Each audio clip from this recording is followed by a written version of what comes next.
All right, everyone, welcome to Let Me Get the Ace, a Rainbow Six Siege podcast. I am Aaron. All right, we're gonna fucking I restart. guess. I guess we'll just restart. God damn it, you fucking I mean, cunt. we don't have to restart. We Or it's fine if it I'll starts just cut out out. like I'll cut this. out the beginning, and we'll. No, it's fine if it starts out like this.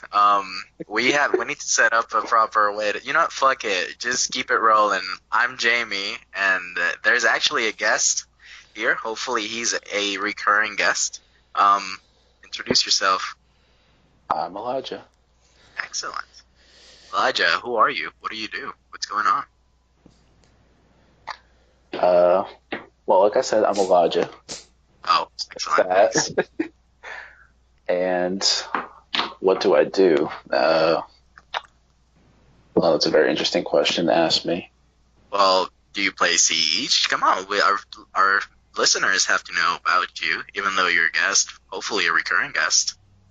I mean, yeah, I play Siege. Why else would I be here? Oh, well, I mean, what if we have guests that don't play Siege? You can't just assume that. Well, then I feel sorry for them. All All right. right, that's as good as it's gonna get. So what are we discussing first? What are we looking at? Well, it's been a while since we recorded a video.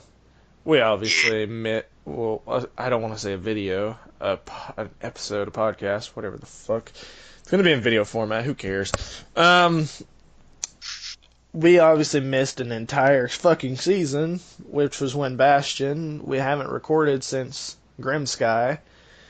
Um, so first we're just gonna give quick thoughts on Wind Bastion, the ops, the map, what we thought. We're not gonna linger on it for too long because we want to get into the new stuff for Burnt Horizon, which is the upcoming season, and year 4. And a whole lot didn't happen in Wind Bastion anyways, like, at least nothing, like, super big. But we're just going to give our thoughts on that really quick. What were your thoughts on... We'll start off with the new operators, Kaid and Nomad. We'll start with you, Jamie. What were your thoughts on them? At first, they seemed really strong. At least that's how they were made out to look. But they... At the beginning, they kind of disappointed.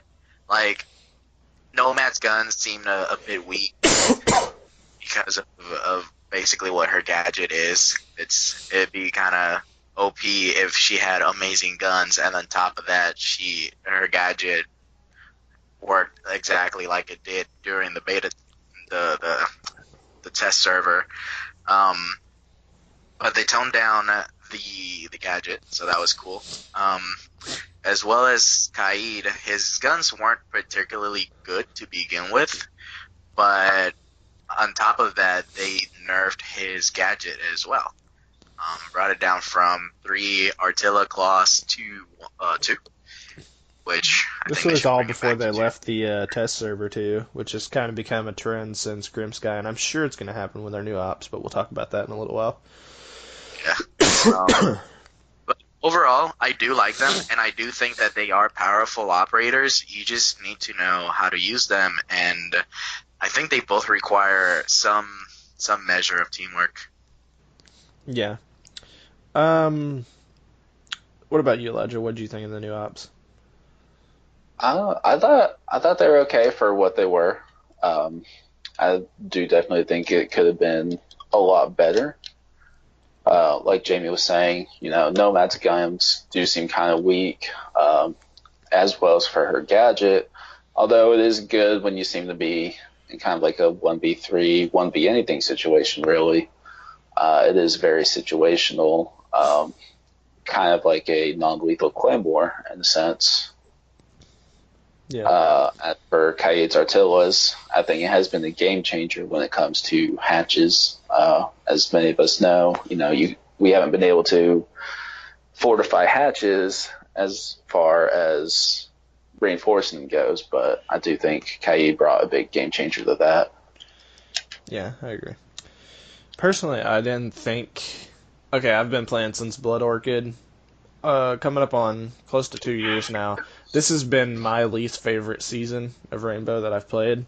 I think I'll stand by this. I think Nomad is the worst attacker in the game, honestly. And I think Kaid is good, but I don't have a fun time playing him personally. Like I think he is useful, and I think he is situational though. Like I think he's more powerful on certain objectives than others. Like say you're defending basement on Oregon, he's obviously a very powerful operator because it's part of the meta to blow that hatch open and watch from above. He can stop that. He can even stop the back hallway hatch if you're playing on bomb. But overall, I think for operators anyway, this has been the worst season of Rainbow I've ever played, and I thought they were both really underwhelming. But that's not to say they don't have their place in the meta. They do. They're just not my playstyle personally. It's just that the biggest problem with Grim Sky is that it was very uneventful. The map is good, but it wasn't as great as people thought it would be, and it wasn't all that much that the devs were trying to hype it up. And like aesthetics wise, the map is beautiful. I'm not even gonna lie on that. The map is beautiful, but it's just a Moroccan border. It really is. I don't see it ever making it to Pro League if that helps at all, because the map is not well designed enough for competitive play, in my opinion. I mean, it gets by, but it's more of a push in and kill your opponents type of map than, okay, what's a creative way I can get to my opponents without them killing me? Like, the map isn't very well designed in that aspect, I don't think. Like, there's not a whole lot of destructibility, like especially in the vertical department. Like, you don't get a lot of vertical play except on maybe, like, two objectives, because a lot of this map is made of stone, and Yeah. I don't know. I really liked it at first. The first time I played the map, I thought it was great, but the more I've played it and the more I've realized its flaws, like, I don't see it being a competitive map in the long run. And like it can get by on the silver and gold levels, but once you get to those platinum and diamond levels, it's going to be a lot. I imagine this map's a lot harder to play because it's more based around pushing and killing than blowing open floors and walls and stuff like that and being creative. And on the subject of destructibility, the walls, there's barely any destructible walls that are useful. Because there's plenty of destructible walls. They're just in random places where they don't really belong. I mean, the kitchen objective, it has like one wall that can be destroyed from the outside because the other wall is literally right next to the objective where you're super exposed if you try to blow that wall up, unless you're like Ash or Zofia. If the defenders don't reinforce that, which they always do, in which case you have to do Hibana, but then somebody might be watching that. So you're gonna have a really hard time pushing in from the room adjacent to that little room if your team is not at least decent. If you have a decent team, sure, you can kind of hold that down, but anybody with an impact can just take out all the pellets, and then Hibana's out of the game as far as hard breaching. Your only chance is going to that other wall, but then again, if you have roamers around, that can also be shut down pretty quickly. And same for commander room. It's the same deal. It has even more walls. If everybody uses their reinforcements, they're all used up on that one room, and if you're playing bomb, then you have to sacrifice walls. Yeah. Overall, I feel it's a very, very defender-heavy map as far as like. Yeah. Yeah. What about you, Elijah? What did you think of Fortress? Well, I mean, both of you pretty much hit all the points I was going to say. I do want to talk about not kitchen, not dormitory, not commander. What was that other room? Dining room. Dining room. I believe that was by far the worst room I've had to defend within all the maps I have played, aside from Favela in general. It's very small, and there's 3 entry points, not counting the walls, which if you add in walls, there's 2 more entry points that can be blown open. and Plus, there's not a lot really big. of opportunity for anchoring in that map. So if you're like a rook or a dock main, you're gonna have a hard time. Actually, there's a third wall I forgot about, so that puts you up to 6 entry points. But Yeah. yeah, that's a stressful room to defend. And Yeah. even if you're holding down the objective itself pretty well, it has a big ass window right there that can look into the entire objective, plus a soft wall opposite the objective that anybody can break and have a really long line of sight from there. Yeah, that's an Which exterior wall, kind and it almost always gets blown open when they're attacking that room. exactly, and then you're forced to try and reinforce it, but then that gets negated by like a Hibana. So you're forced to decide: do I expend an Artilla, a shock wire, a mute jammer on that? But if I do that, I don't have that one resource that could be used somewhere else. That's a lot more important. So you're that is the weakest objective to defend. But on the flip side, it's also, maybe not the worst, but it's one of the weakest ones to attack as well. Because if you have good roamers, it doesn't matter what kind of lines of sight you have. You can just, take out the attackers as they trickle in, and then you're forced to stall the match and let it run out of time. I don't remember exactly if that room is part of the bomb game mode. We're speaking about this from a secure area point of view because we play a lot of casual, and you get a lot of secure area in casual.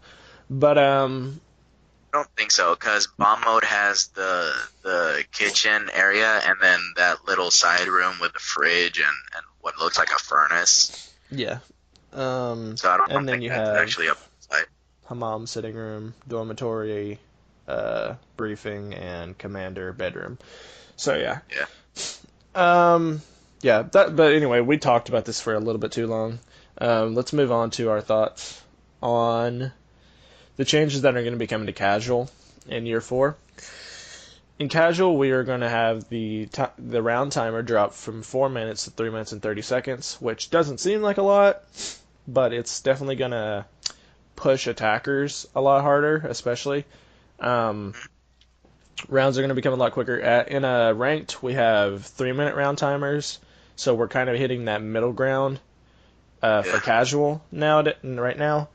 And attackers before would be able to drone the map over like twice if they wanted to. There was a lot of time that attackers are spending like sitting around right now, and I think with this change, people are going to be like urged to push a little bit more, which I don't think that's a bad thing, because honestly, if you take a while and just look at it, how many times have you seen it come down in casual to like a 1v2 or a 1v3 situation or whatever, and one of your teammates has been on the other side of the map this whole time, and they're still sitting on the other side of the map?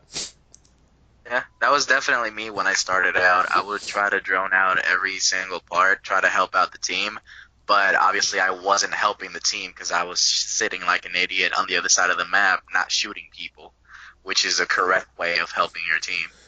Even if you die, you're at least putting pressure on the defenders and hopefully having them on the other side of the map trying to shoot you. And even if they kill you, maybe they're the last defender now, and the rest of your team, be it 1 or 2 more operators with you, even if you get killed, they're probably already securing the objective. So even if you get killed, they're probably already halfway, and they're already set up holding angles. Yeah. So now with 30 seconds less on the clock, the round can move a little bit faster and help push newcomers and veterans alike to push faster. It's it's an interesting change. I like it personally. We're also going to be getting some changes. It's not going to be exactly like ranked. It's going to be a little more in line with what we have with ranked, though. Attackers will be able to choose their spawn now, which is really nice. This will be helpful for preventing spawn peaks because you obviously don't know where the defenders are going to spawn, so you don't know how to prepare. But you will have you can go into it somewhat with a plan now on attacking, just like taking a guess where they're going to spawn.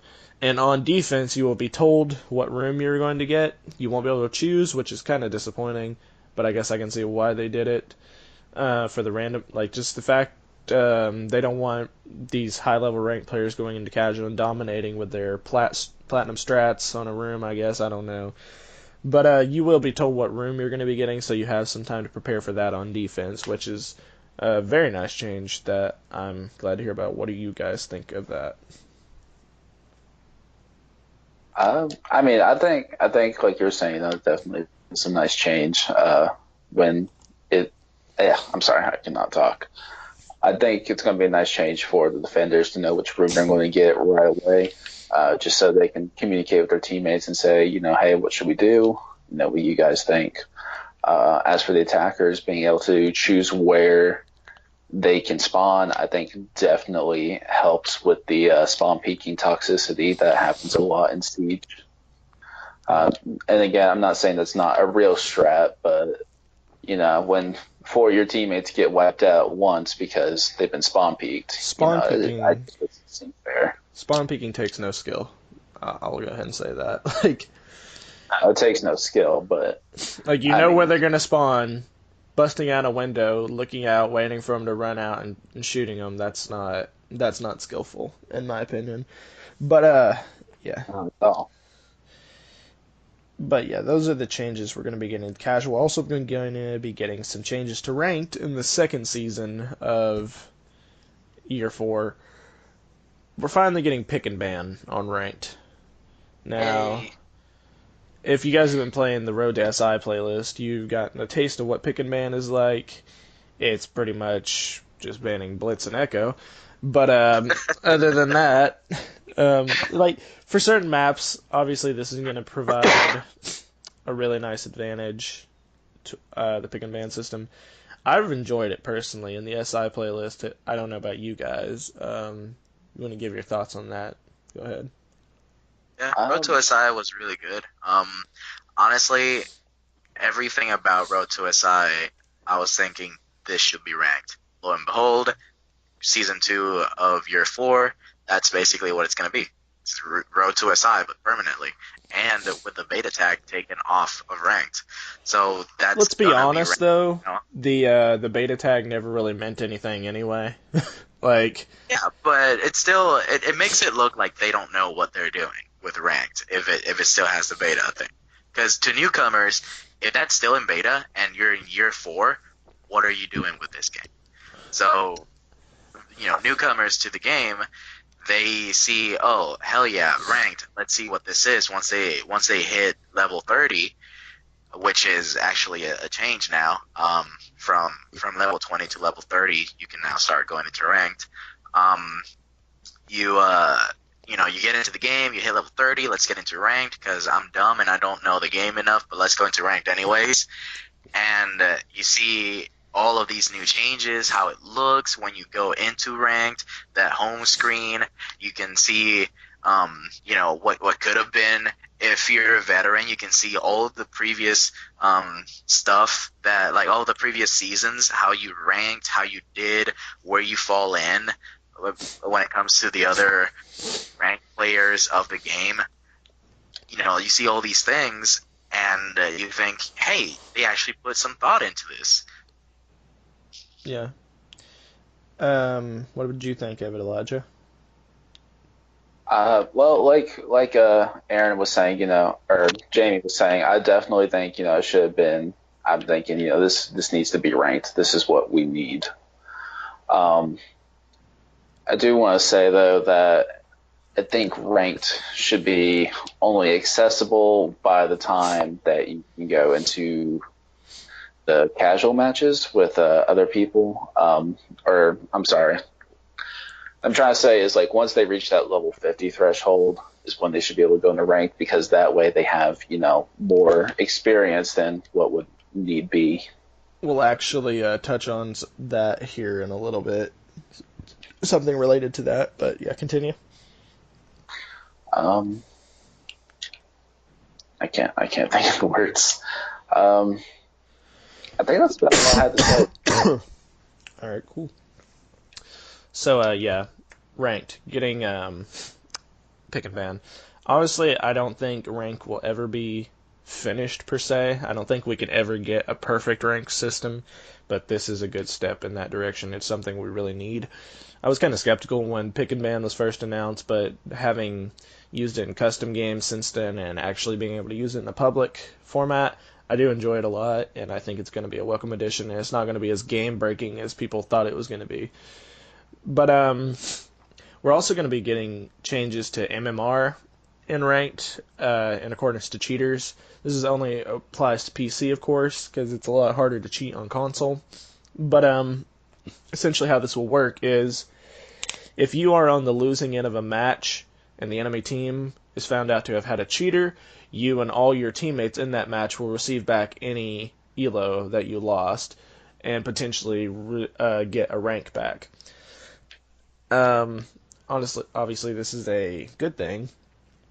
Ubisoft has been trying for a while now to fight back against cheating, boosting, toxicity, all the negative things that plague online gaming, not only Siege but other games, Overwatch, Call of Duty, multiplayer games in general. Do you guys want to talk about that? Give your thoughts on that really quick before we move on to our next subject. Yeah. Honestly, there's not a whole lot to say about that. It's a good change. I'm glad that they're doing that. It's a step in the right direction. Um, Honestly, I know that it's hard to properly crack down on this sort of thing. They have to juggle a lot of things with the game. So honestly, implementing a system that actually catches the cheaters, not only will you get your MMR back and possibly a rank back because the system is recognizing this cheater, they'll also get banned. So that's two birds with one stone. Yep. Anything you want to say, Elijah? Um, I mean, really, all I have to say is, I'm glad that unlike most companies, they're not just going to sit there and say, we'll get better, kind of like the For Honor system with the Orochi light spam. They're actually they're actually trying to put effort for their fans and their players to break down this toxicity and make sure everyone can have fair games, fair fights, and just overall have a good time. Yeah, it's something I'll give to the Rainbow community. They actually do make an effort to fix shit, which you can't say about a lot of like multiplayer like gaming developers. For Honor, of course, you mentioned. We may get into that some other time. This is not the episode for that, but yeah, let's move on to our next topic. We're getting a new playlist in, I believe it's going to be season 1 of year 4. It is the newcomer playlist, and essentially this is to help. Okay, so Siege has been going for 4 years now. There's a lot of people on Siege that have been playing since like year 2 and year 1. Veterans of the game, they know the game in and out, and they know all the maps like the back of their hand. They know which loadouts are good, how to use every operator in the game. They've got like maybe over 1,000 hours logged in the game at this point. These are good players. They know what they're doing. And for new players coming in at this stage of the game, going up against people like that can be really daunting, and it can make it really hard to get into a game as complex as Siege is. Did you, like, for example, like you came in Grim Sky, how was your experience coming into the game, Elijah? Um, well, I mean, it's definitely different. I know I was expecting something more realistic, but I was thinking it's going to be kind of like Call of Duty, where you just kind of point and shoot. But no, that was not the case for me. I did find out to be a very fast-paced and tactical game. Um, I can say that for all you newcomers that are coming into the game, starting like maybe this season, coming out Burnt Horizon. Uh, I would definitely suggest if you have anybody that plays the game to play with them and have them kind of guide you, because it does get very tough when you play by yourself. Yeah. But essentially, this new playlist, the newcomer playlist, it will have 3 maps: Consulate, Chalet, and what was the other map? I can't remember what the other map was. I believe it was Cafe. I think you're right. But yeah, up into this is a map. This is a playlist with these 3 maps. So obviously you're not overwhelmed with like the 20 plus maps we have in the game already, because Yeah. it takes a while to learn maps in this game. Like a lot of these maps are really big, and there's a lot of flank routes. There's a lot of different metas on each map, like different strats that people regularly run, and it takes a while to learn all this. And coming into this with these 3 maps, which are good maps, keep in mind, especially for newcomers, like these are good maps to help you learn the basics of Siege, um, how maps like really play out in Siege, and it gives them a good amount of time to like learn all these basics before jumping into Casual. Now, keep in mind they don't have to do this. This is not a requirement for them to play this playlist, but it is an option that is there. Um, there are obviously some issues with this. Um, Basically, the big worry everyone's having about this is just going to be a playground for Smurf accounts to Yeah. get on and dominate new players up until that level 50 cap, and then they've had their fun and they're done with it. But yeah, do you guys want to talk about that really quick? Give your thoughts on the Um, playlist. that was actually something that I was thinking about when when they were talking about the newcomer playlist. When they first mentioned it, I thought, oh, I mean, can anybody get into the newcomer playlist? Because if that's the case, then you'll see these, level 200 and something platinum 2 players getting into the newcomer playlist just to fuck with people. But then they mentioned that there would be you have to be from level 1 to level 50, in order to actually get into the newcomer playlist. And while there will be the handful of assholes that make a Smurf account just to fuck with people, I doubt that most people will put in that effort. So I really believe that most of the people that you're going to see in the newcomer playlist will actually be, noobs, for lack of a better word, people that are actually trying to get into the game. And if you do see Smurfs, hopefully, in a perfect scenario, what you'll be seeing is just their friends guiding them through, like, hey, this is what you do in this objective, breach this wall, breach that window, walk down this hallway, hold this line of sight. They'll be helping them out, and instead of just being that guy that creates the Smurf just to fuck with people. As we all know, Siege can be a very unforgiving game when it comes to new players. We're all guilty of it, of being impatient with new players, just because we're not used to it. And I think it's really good that they're getting their own playlist, and that Ubisoft recognized how hard it is for these new players to come in at this stage of the game, because I came in Blood Orchid, and even back then it was hard to learn the game. But with all the changes that have been made since then, even more operators, even more maps, I can't imagine coming in at this stage and trying to learn as a newcomer when Yeah. there's like twice as much stuff as there was when I started. Um, so yeah, I'm really glad that Ubisoft decided to do something like this. As a fairly new player, what are your thoughts on this playlist, Elijah?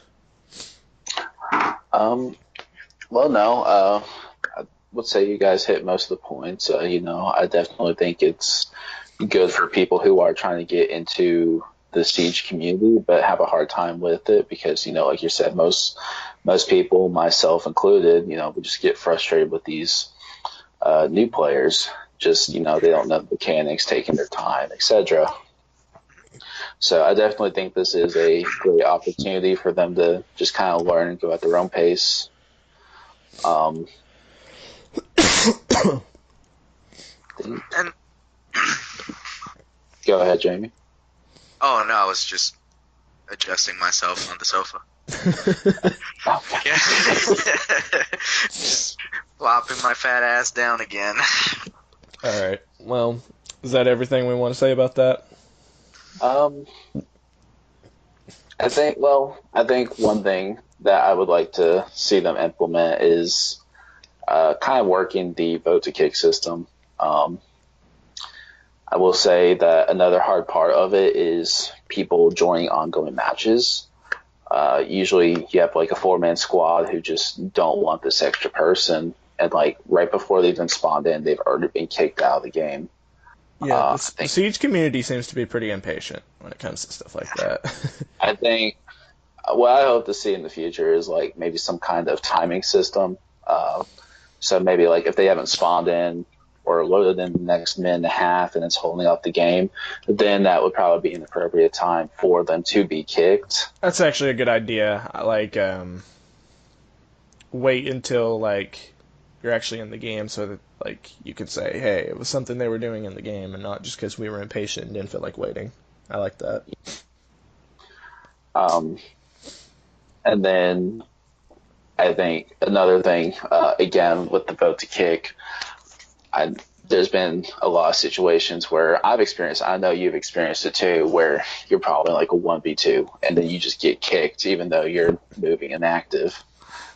Um, Yeah, I think because after, sadly, a lot of the Siege community is like, oh, well, this guy sucks. He can't do it. My team needs me. Once I'm dead, my team is doomed.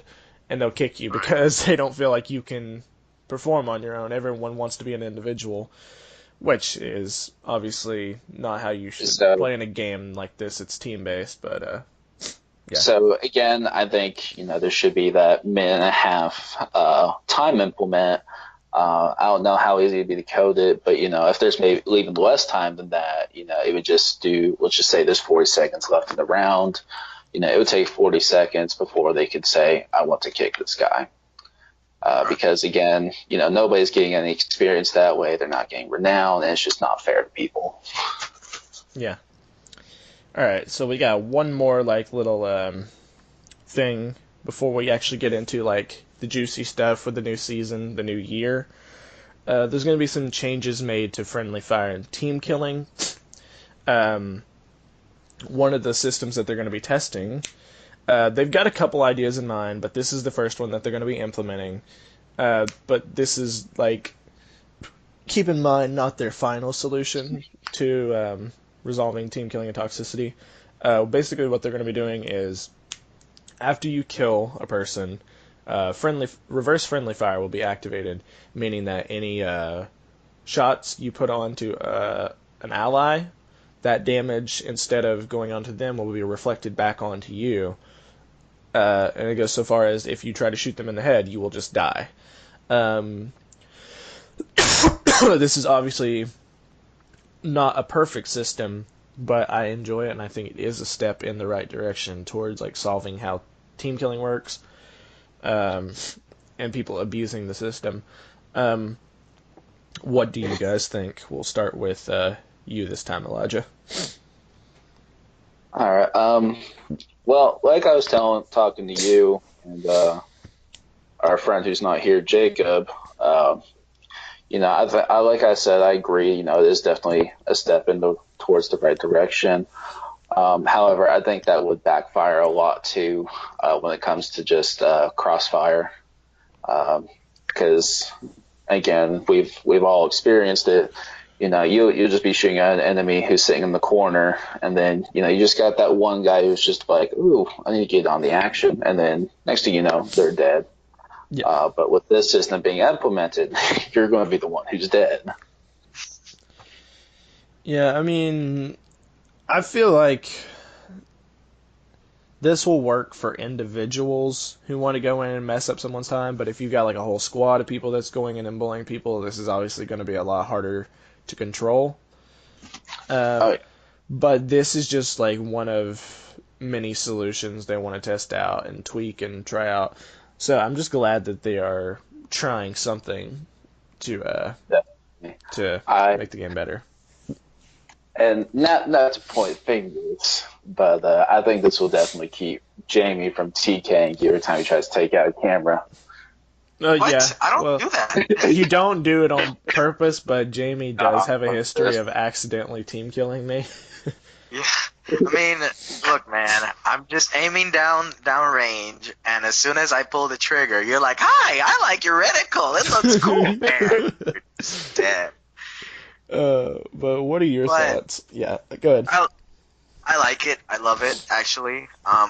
Like they said and like you're saying, it's not a perfect solution, but think about it. This brings you back to like the olden days of like the first Call of Duty Modern Warfare hardcore mode. If you shot a friendly, you could shoot them, sure, but that damage would get reflected to you as well. So if you killed them, so did you.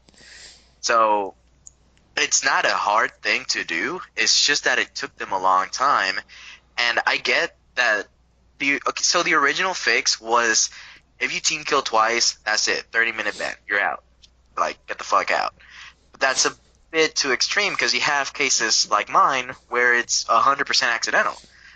And, of course, with this new system, I might accidentally kill myself a few times, but it also encourages, you know, making sure that you're clear. Like, sure, it cuts down on toxicity because on your first kill, you get a warning like, hey, you just TK'd. If you keep if you keep shooting allies, any damage that you do to them, you receive yourself. And I don't know if it gets doubled or multiplied or you get extra damage because I don't know if you noticed when they were showing off the video or the clip on that specifically, Sledge had 100% health. He killed, I think it was a Sophia, it doesn't matter. When he comes next to Ash and shoots her once, he's down to like 52 health or like 24 health, something like that. He got really, really low. And I know his gun doesn't do that much damage on one shot. So it's So you're thinking it's like it's maybe there's like detrimental to the a team. a damage multiplier, like sort of like, hey, Yeah, stop that. exactly. Like it'll really make you think, hey, stop that. If you're doing it on accident, well, it's whatever. Sometimes in the heat of battle, you just empty a mag, and whoever gets caught in it gets caught in it. But if you're being an asshole and you shoot somebody on purpose, then you will immediately see the consequences of your action. Now you're below half or just over half, and your team sees this. Your team knows you're not in an actual gunfight. They know you're fucking around, and they won't help you. And then because you shot somebody, the enemy now knows your location, and then you get rushed down. So it's a lose-lose for the guy that's trying to be toxic. Sure, your teammate also received a little bit of damage, but you're still losing in that engagement. And then if you try to kill them, you're the one that dies. The kill shot kills you the second time. So now you got to sit in the corner and think about your actions. Yeah. Another point I'd like to bring across this, again, is the teammates getting in the way, but from the defender's perspective, as we all know, is you're trying to get that drone during the preparation phase, and 9 times out of 10, somebody's almost getting because of it.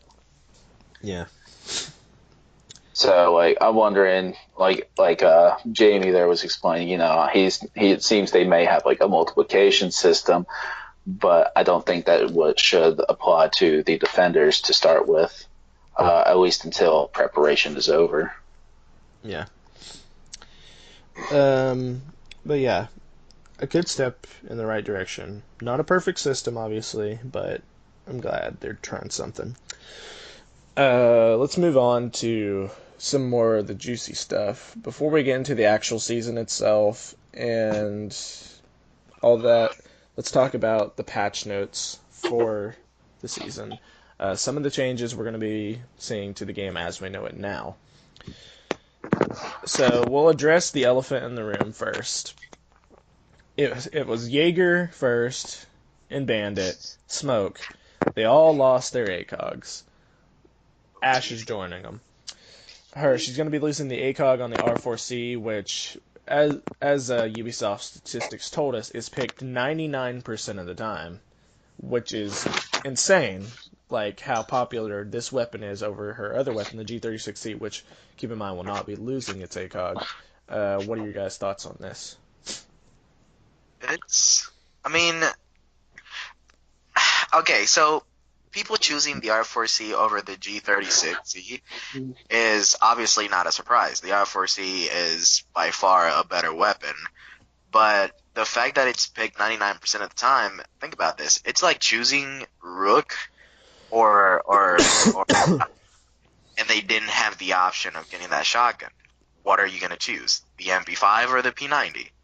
So the fact that she's losing that ACOG, it's pretty much the only nerf that they can give her without making any super drastic changes to either the entire game or her specifically or the gun itself.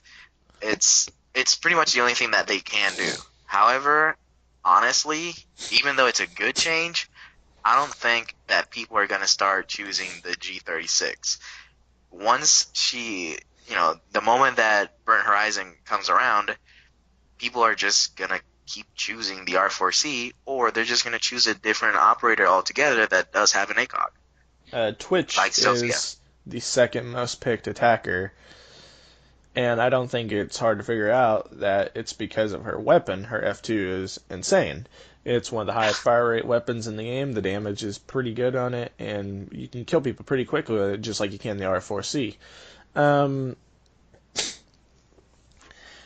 One thing I think is interesting about this is they're experimenting with attackers not having ACOGs by default, and Ash obviously being the most picked operator in the game, and this being the most picked weapon on her loadout, this is their testing ground for, alright, how will removing ACOGs from certain operators affect their pick rates? And yeah, I think it's kind of interesting. What are your thoughts on this whole situation, Elijah? Like Jamie was saying, I don't think people will stop picking the R4C. I think most of them will try to adapt to either the reflex or the holographic, more likely the holographic. I do think there would be a significant increase for the G36C as a tryout, but with the R4C already having superior stats as far as damage and fire rate goes, I just don't see it being picked and kept that way. Yeah. But yeah, all in all, I think it's a good change. It's going to be kind of uncomfortable for me because I'm not going to lie, I do pick Ash quite a bit, and I use the R4C because obviously it's a superior gun. And I'm not going to sit up here on a high horse and say, oh, I pick Ash because of her gadget. I'm different than everyone else. No, I pick her because of her gun and because she's a powerful operator. And because at heart I'm a fragger, and she's one of the best fraggers in the game. I think I'm still gonna keep playing Ash. I don't know if I'm gonna just adapt to the holographic or switch to the G36C. I'm gonna have to try it out and see it in practice before I make my decision. And like you said, I might altogether just start using different fraggers when I just don't feel like being tactical, and I just want to go in and get kills. Like, that's why I pick Ash. I don't pick her because her gadget's amazing. It's useful, of course. It's basically a sledge from range with that you can make a bigger hole with, and it's a lot fucking louder, obviously. But yeah, I don't know. I think it is a good change. I think it might have been. I think they could have been handled it differently. They could have obviously nerfed the damage on the R4C and brought it more in line with the G36, or they could have nerfed the fire rate. I think would have been a decent change, and bring it down to the G36 level a little more. I'm stepping over my words a little bit here. I don't know why, but yeah, that's just my quick thoughts on it. Moving on, Legion. They will be reducing the Gumai damage per tick from 8 to 4. obviously not a huge change. Legion has seen a few minor nerfs over the past couple seasons. Do we really want to dwell on that? Do we want to talk about that at all? I mean, not really. It's a minor thing. I mean, it's not like people are subjected to the goose damage over time too long. Usually, by the second tick, they're already taking out the goo mine, or if they didn't get killed immediately. So, I don't think there's a whole lot to say there. One thing I will say about it really quick, I think this will bring Legion more in line with like his intent, his original purpose, which was not for like getting. Obviously, it's not. Legion's not considered a fragger. I don't think by Ubisoft. He can obviously be played that way. I think he's more of an intel gathering op, and I think that'll bring him more in line with that whole like ballpark. Um, Maverick. They're going to be increasing the swap time between his torch and his weapons. Obviously, as we know, playing Maverick, common thing to do: go up on top of the objective, make a quick little hole, switch to your gun, peek in, and see what you can see. Get a couple kills off of it. Sometimes it works. It's worked for me a couple times. Um, they're going to be changing the time between when he can have his torch out and when he switches to his weapons to obviously prevent that from happening as much, because I don't think that was their intended way of Maverick being played. But they're also looking into in the future increasing the volume of his torch, making it a little more audible. Personally, I don't think they need to do this, uh, but that's something they're looking into in the future. Does anybody want to touch on that at all? No. I mean, I kind of agree with everything they're doing there. Yeah, Yeah, I'm not in the ballpark as most people. A lot of people think Maverick is super powerful. Some people even think he's overpowered. I personally think he is pretty balanced where he's at right now. I don't have that hard of a time going against Maverick. He can obviously be annoying if he's played the right way, or if you're not paying attention, you don't hear the blowtorch. I think increasing the volume will definitely help for during the middle of like high intensity like gunfights, when you're not necessarily paying attention to what's going on off to your right. If someone's making a hole in the wall, you're paying attention to the person that's shooting at you. I think it'll help out with situations like that a little bit, but all in all, I don't think it's that devastating of a change, and I don't think Maverick players are going to be affected by it too much. Anything if you you want think to say, Jeffrey? about it, Yeah, go ahead. that's come full circle because Clash, she had that same issue where she could have her shield deployed and then shock you a little bit to slow you down and then immediately change to her weapon and kill you before you could do anything about it. Same thing is going on with Maverick, where he can put a hole on the wall and then really quick to change to his gun and then shoot you to kill you. Now with the slowdown, not only does he have to wait more, even if it's just like half a second or a full second more before he can switch to his main gun, if you heard that blowtorch going, you have a chance to reposition yourself. So now Maverick has to A, hold that angle, or B, change back to the blowtorch in a different hole. But by that time, you're already looking at that reinforced wall. So now you're just looking for where the hole is going to come from. And as soon as he peeks, boom, dead. Yeah. Well, moving on, we have Dokebi. Some of the changes they're making to her. After 18 seconds, phone calls from Dokebi will hang up on their own, so you won't have to manually do it. Like, if you want to wait it out, that is an option now. It's obviously risky to do that, but you will not have to manually reset the phone now. Being in range of mute jammers will prevent Dokebi from calling you. That's something we've already seen implemented. But now, walking into the range of a mute jammer will hang up phone calls during the call, which this, in my opinion, is a pretty big nerf to Dokebi, as well as a pretty significant buff to mute. It gives him just that little bit more utility. Does anybody want to talk about that really quick? I appreciate it. I like it. I think you and I actually talked about this a little bit after I watched the reveal. I think that this should have been implemented from the start. That, not necessarily the hanging up over like as soon as whatever time hits. In this case, 18 seconds. But walking into the range of a Mew Jam or hanging up the call, that should have been implemented from the get-go because it's already a thing with Lion. If you if you're being tracked by Lion and you move into the range of a jammer, you're no longer being tracked.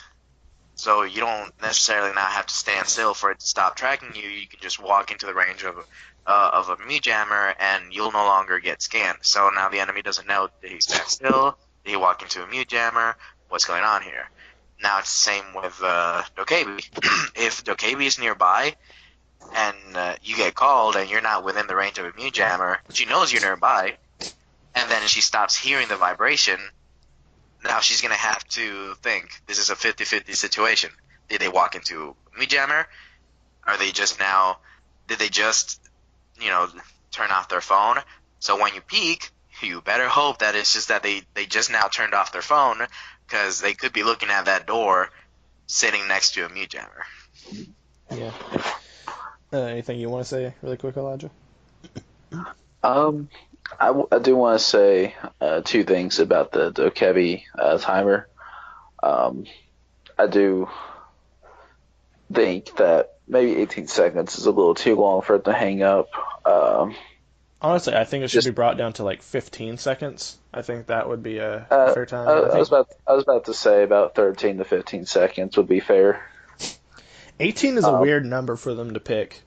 I don't know where they got that number. That's kind of specific, but yeah, continue. My bad.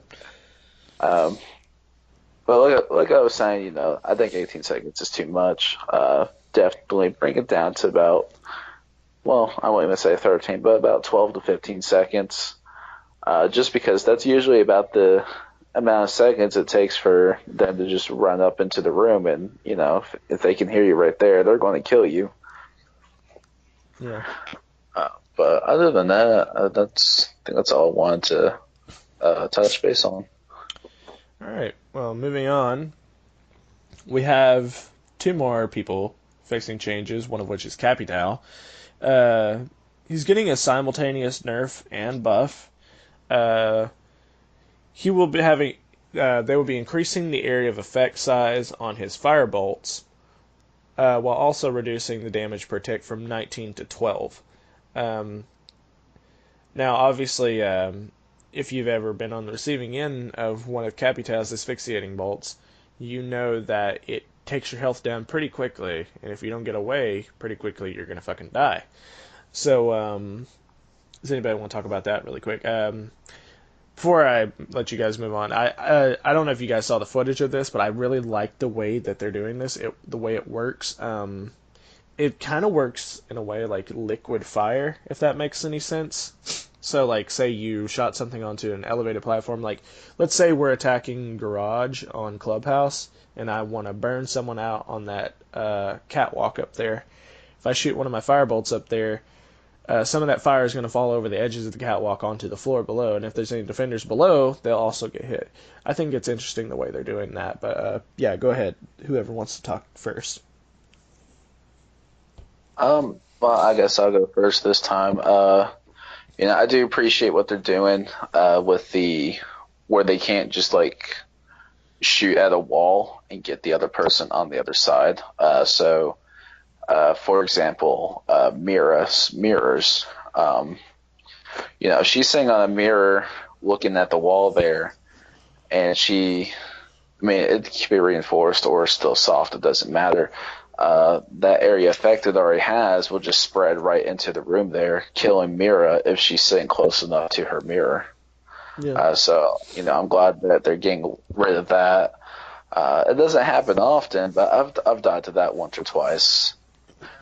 And then, like you were saying, I think it's really cool that fire will just kind of fall over, hit the other operators. Granted, you fire your bolt onto a ledge. Yeah. What do you think of it, Jamie? I like it.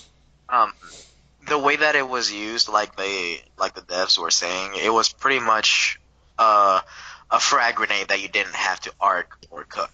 It's you shot the bolt at a wall. Whoever was behind that wall was pretty much roasted. But now with the new changes, sure, the area of effect is bigger. So let's say in Oregon, back to Oregon and back into the basement, the common strat is to go into the closet, blow out one half of the wall, reinforce the other with a mirror. Now instead of just shooting it straight into the mirror window, you can just shoot it at the hole.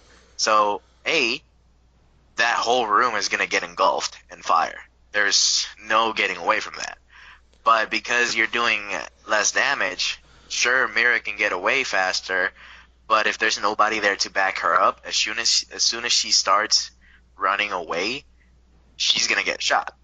Because usually the half of the wall that gets reinforced is the one closest to the door to the hallway that leads back into tunnel. So now Mira players that are down there have two options: stick with that strat and risk getting asphyxiated and then shot, or change where the mirror goes. Move it further away from that door, which means you have less of a line of sight onto the stairs, and you're also a bit more exposed from the side. And this trade, unlike the other trades that I've mentioned before, this is good for both sides because it encourages, trying to mix up the strat on the defender side, and it gives Capital players, a bit of an advantage over that without making the bolt broken. Like, now it's fixed. Now you know what it does, how it does it, and you can plan out your area denials even better. Not just in that situation, in any situation. Now you can pretty much just engulf an entire hallway, or rather the entire width of a hallway, with an asphyxiation bolt, and whoever's trying to flank you, they have to decide whether to rush through it or stay there until the fire goes away. Kind of like a smoke situation, where his toxic smoke stays there for 15 seconds. Do you rush through the smoke, or do you wait it out? Yeah. Alright. Well, that's Capita. Capita is having his area of effect increase and his damage reduced. Last thing in the patch notes, like for balancing changes to operators, I don't really think we need to talk about this. We can just mention it really quickly. Clash is losing the muzzle brake on her machine pistol because, well, at this point, it's not a viable option. They made her SMG fully automatic, so now that there's really no single shot firing mode on it, there's really no reason to have a muzzle brake, so they just took it away. I don't really think we need to talk about that. It's just something they did because we didn't really need it anymore. Breaching charges. Breaching charges is going to be changed up a little bit. Deployment animations for breaching charges will be much faster. Damage on the attacker side will be reduced from 150 to 50, so you will not be, if you're standing right on top of a breaching charge, it won't immediately kill you now. It will just take away 50 health. Damage area of effect on the defender's side is increased, so damage taken by defenders will it'll have a wider area in which defenders can be affected by breaching charges, which is kind of cool. And the lethal damage area of effect on a defender's side is reduced, so while it'll be easier to hit defenders with a breaching charge on the other side of a wall, it won't be as easy to kill them with it. Anybody want to talk about that? Mention that really quick.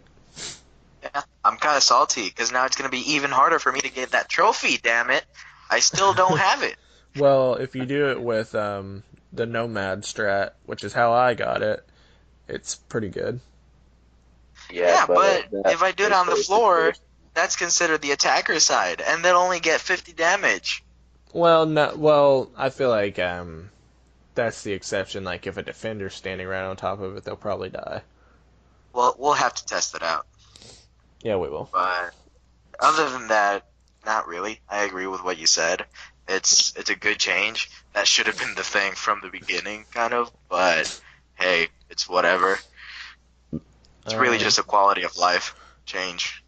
yeah. Anything you want to say about it, really quick, Elijah? Um, no, I think it's actually a pretty good change. But like Jamie, I'm pretty salty because I still too need that trophy. Yeah. Um, crouch and lean spam. There's going to be changes to how leaning and crouching works when you're doing it in quick succession. Before, as they showed in the example, they had a blitz who was just leaning left and right, and his head was going all over the place, back and forth. And it obviously would be really hard to hit someone doing something like that. But they've made it to where like the head bobbing is a lot more stable and centered now, and it's still noticeable that they're leaning, but like it's obviously a lot easier to hit them. And they're doing something similar with the crouching animation where they don't go through the full animation immediately when they're doing that. Of course, you will get that effect on your side of getting the full lean effect, but it won't be on the enemy side. So if you're trying to abuse it, you'll still be able to be killed a lot quicker and easier. Um, Anybody want to talk about that really quick? Because this has been an issue, like a big issue that's been talked about recently is crouching and lean spam. Um, It's and not even recently. Like, it's been an issue since the beginning. Their first supposed fix was that it took longer between leans, and sure, that made it a little bit more difficult, but it was still an issue. Now it's getting properly fixed, and they said that that's not even the fix itself. This is the first iteration of the fix.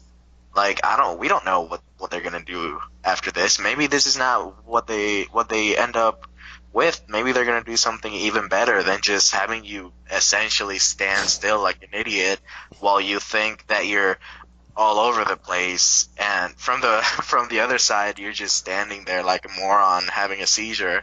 So you just shoot him in the face. yeah, anything you want to say really quick, Elijah, before we move on to our next topic? Um, I actually cannot say anything about the crouch or wingspan because I've never really had to deal with it. All So I right, got nothing to say about it. alrighty. Moving on, we are finished with the patch notes. That took quite a bit of time, but there is a lot of stuff coming in year four. Deployable shields are getting a rework. Now, the way shields work in the currently in the game is it's really hard to fill up a doorway with a shield completely. It's pretty much impossible to do, and there's always these cracks in between that defenders can use to their advantage or to peek out, or that if attackers notice them, they can get like little cheeky headshots on defenders that might be peeking out. This is not the way deployable shields were intended to be used, and they're reworking them so that they will perfectly fit doorways now. But they'll have these like little bulletproof glass slits in the shield that defenders can look like they can look out to the other side and see attackers, and they can pop up and shoot them if they want to do it. I'm sure this will also work where attackers will be able to see the defenders on the other side of these little glass slits. So I'm sure this is not just a one-sided thing, like Actually, a Black Mirror or they something. they specifically said that it would work like a mirror window. Oh, well, I didn't Yeah, catch that, they, and yeah, they I even don't know showed how a I feel clip. about that. They even showed a well because it's a defender. It's a defender gadget. So if a defender, so the idea of deployable shields originally as intended is that you don't know if a defender is behind that shield. So as a defender, as intended, you would just hide behind that shield, and as soon as you heard somebody come up, you would pop out and shoot him in the face. Now, because of that uncertainty, and because the shield didn't properly cover the area of a doorway, and B, sometimes it didn't really cover the operator itself, if it's a chunky boy like Maestro or Rook, um, now you have that added protection plus the added information, so that you can see out, from the other side of the shield, and try to catch anybody looking, and now attackers, when they look at a shield, now they also have to think twice. Is there somebody behind that shield? Is there nobody behind the shield? And now they're forced to deal with that shield. You know, currently they can if they want to. They don't really have to. You know, you can expend a breaching charge, like an Ash breaching charge, or a Zofia impact grenade, or risk yourself a sledge to sledge that shield, or again spend a frag grenade on that. But it's optional currently. Now you're kind of forced to do it if you want to make sure that you're going to be safe, because you don't know if there's somebody behind that shield. And even if you choose to actually spend that resource, as soon as you come back around that door with a grenade in hand, that defender knows you're there. So the moment that you peek out that doorway again, you're just going to get headshot. Yeah. Is there anything you want to say about that, Elijah? I do want to say I do like the idea of it being kind of like a mirror, but at the same time, I just don't think it should be a mirror. I think it should be kind of two-way. Personally, I think that's the way it should be. That's like how I would like it to be. Like, they can see you, but they can't shoot you. And you also have to take that risk of popping out and shooting back at them. I think it should be a little bit of a 50-50 thing on both sides of who's going to win that engagement. Right. But no, other than that, that's my only true objection to it. Alrighty. Well, moving on, reworks, operator reworks. Lion has been in the talks for a very long time to be getting a rework, and it looks as if we're finally going to see the effects of that, starting with the first season, Burnt Horizon, and Year 4. The way they have changed it is his scan is now shorter, as well, or the scan time is shorter now, as well as the time of the scan itself has been reduced. I think the startup time has been reduced from 3 seconds to 2 seconds, and the scan time itself has been reduced from 3 seconds to like a second and a half. That's actually backwards. When you activate it, it's a second and a half, and then the scan itself is 2 seconds. Okay. So this obviously gives defenders a lot less time to prepare for the scan, but there's also a lot less time that they're caught in the scan itself. And the way it works now is they've removed the outline of when you're scanned by a Lion drone. Now you're pinged instead. And they're trying to bring Lion more in line with his original intention of gathering information and rather than just getting kills. Is there anything anybody wants to say about that really quickly? I just want to say, no, I think that's actually perfect. Because we have found ourselves in multiple situations where we just can't move and then get ganged up on by 3 or more operators. Definitely making it harder for us or our teammates to do anything for us, aside from mute jammers. Yeah. It's a good change. Really, Lion is now just a really loud Dokkaebi. Because during the scan itself, it's like you're going through a fucking tornado. And with the changes that's going on right now, because it's so fast, it's basically as if the Dokkaebi call lasted 2 seconds. So Lion will now be used a little bit more, instead of just to make people stand still for 3 seconds. Now it's just to see if there's a roamer around, which is also the original intent. It was to catch roamers and kill them. Now it's actually gonna work like that. If you don't pay attention to the scanner, which is now like a second and a half long for you to try and prepare for that, then you're kind of fucked, because you get pinged Jackal style, And if there happens to be somebody around the corner that saw that ping, you're dead. Yeah.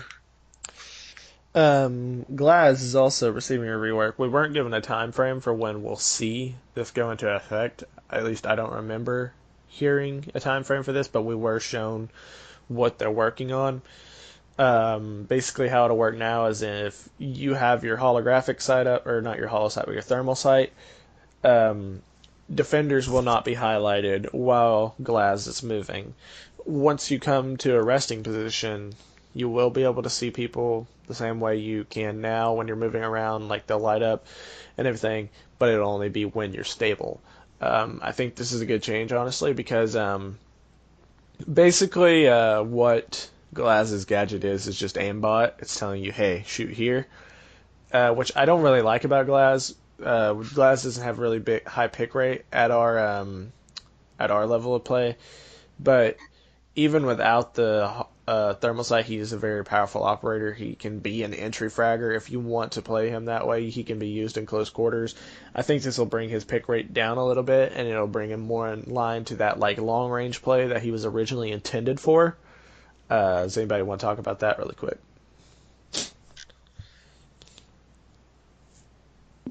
The Glass main is not going to talk about the Glass rework.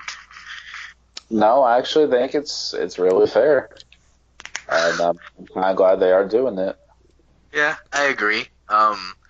Glass is supposed to be a sniper that punishes defenders for making a mistake. He's not supposed to be an entry fragger. So popping a smoke, not even your own smoke. You could be playing Monty or Blitz or Jackal or KB, whoever carries the smoke, they can pop it for you down the hall, and you're on the other side of that hallway just peeking, and you don't really have to move, hopefully, because you can see through that smoke. You can see the enemy, and once they try to relocate to get better cover because they know the attackers are coming, that's when you take your pot shots. And that's how it should be. You shouldn't have to expect a Glass coming in through the smoke when Glass is supposed to be sniper. You know, it's not fair, A, and B, it's just unorthodox. You know, why should I expect a DMR to be rushing me down from the safety of smoke from 5 meters away when A, it has obviously less fire rate than me, because as a defender, you're most likely using a submachine gun or a machine pistol if you're weird. You know, yeah. I mean, you have high fire rate weapons. Why should you be subjective to what is basically a pistol, but in rifle version, when you have the fire rate advantage? Like, it's stupid. Like, it works, sure, but it's dumb. I think this is going to I think it's going to make playing Glass a lot more dangerous if you just want to camp those smokes, because obviously you can't see on the other side of that smoke unless you're sitting still. Right. So this obviously encourages defenders to just spray into the smoke a little more, and it's going to be harder for you to get away from that and defend yourself at the same time if you want to take those shots back through the smoke. Is that all we want to say about that? Elijah, is there anything you wanted to touch on with Glass?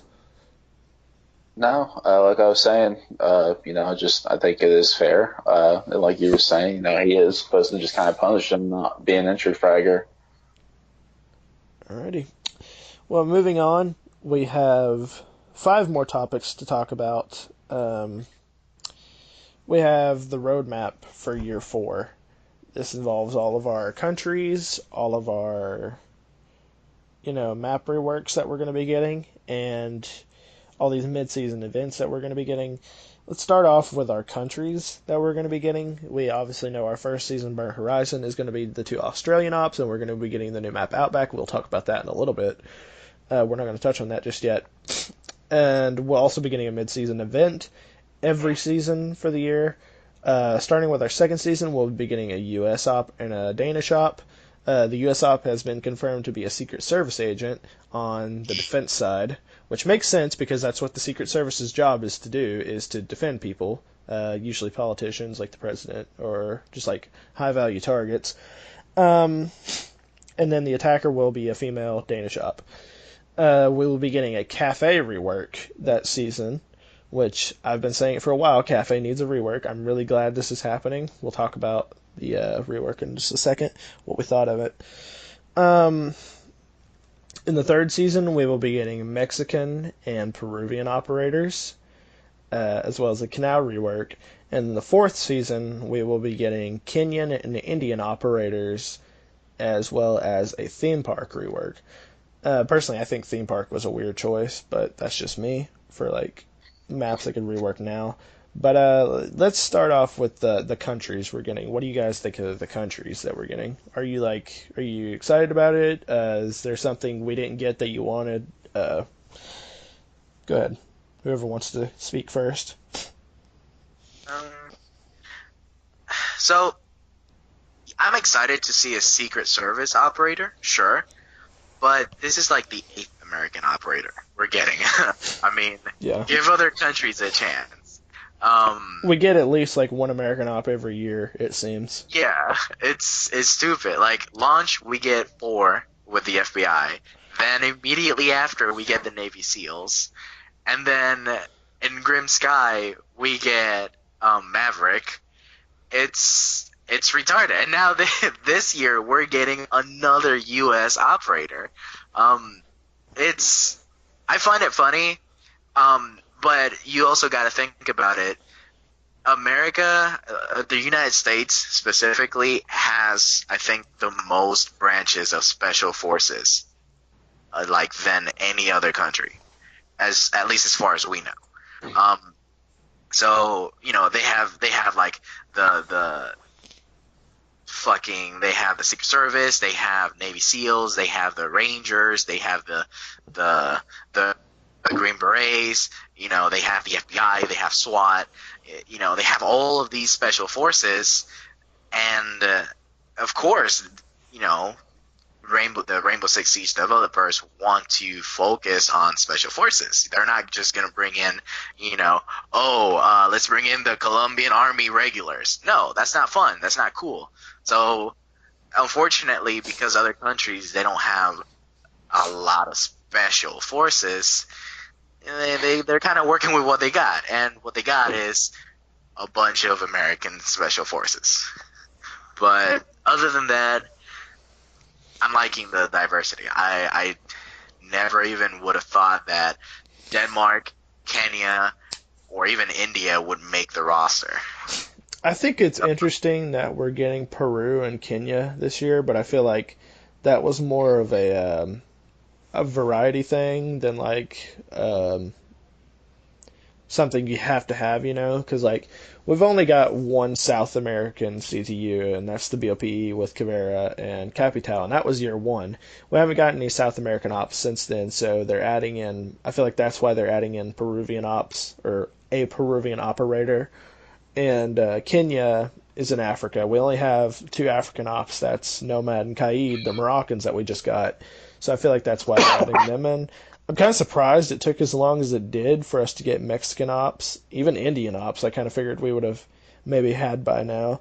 There's some countries I'm surprised we didn't get this year. I figured we'd get more. We're getting a Danish operator this year from Denmark. That'll be our first Scandinavian operator. I kind of figured we would have gotten some of that by now, like maybe a Swedish operator, a Norwegian operator, something like that. I'm kind of surprised it took as long as it did for us to get that. But of course, there's a lot of countries that in this world, and Siege is not gonna be able to get to all of them right away. So I think it's kind of cool that they're splitting it up this year, giving us an operator from one country and an operator from another. Of course, we've seen that in the past with Grim Sky and what was the other country? Chimera. But we're in total getting 7 countries this year, so I think that's kind of cool. Is there anything you want to say really quick, Elijah, before we move on to the next part? I want a Scottish operator. You know, I mean, Well, just like we Scottish. Scotland's like part of the United Kingdom, and Clash is from Oh, Scotland when Yard. when I say Scottish, I don't mean like somewhat Scottish. I mean like stereotypical Scottish, full red beard, has a That's kilt, Sledge. bagpipe.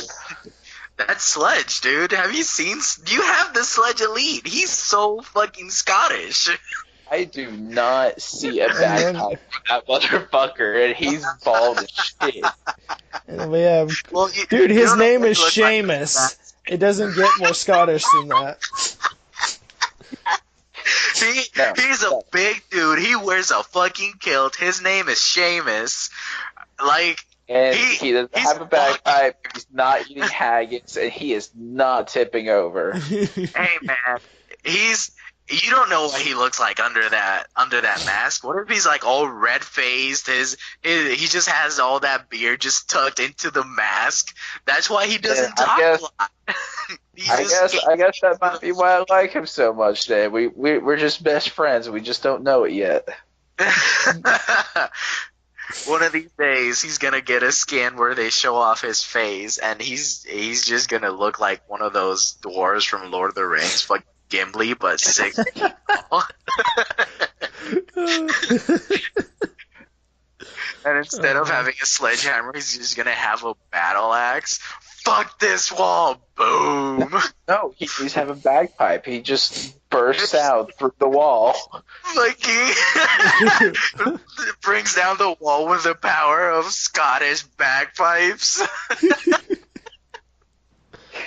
God damn, man. Shit. But yeah, like I agree though. Like a specifically Scottish operator, like from a CTU from Scotland, would Clash. not be a. No, she's British. Clash is part of Scotland Yard. Cool. Okay. Okay. Thanks. It does not have the British flag. Alrighty. I'm sorry.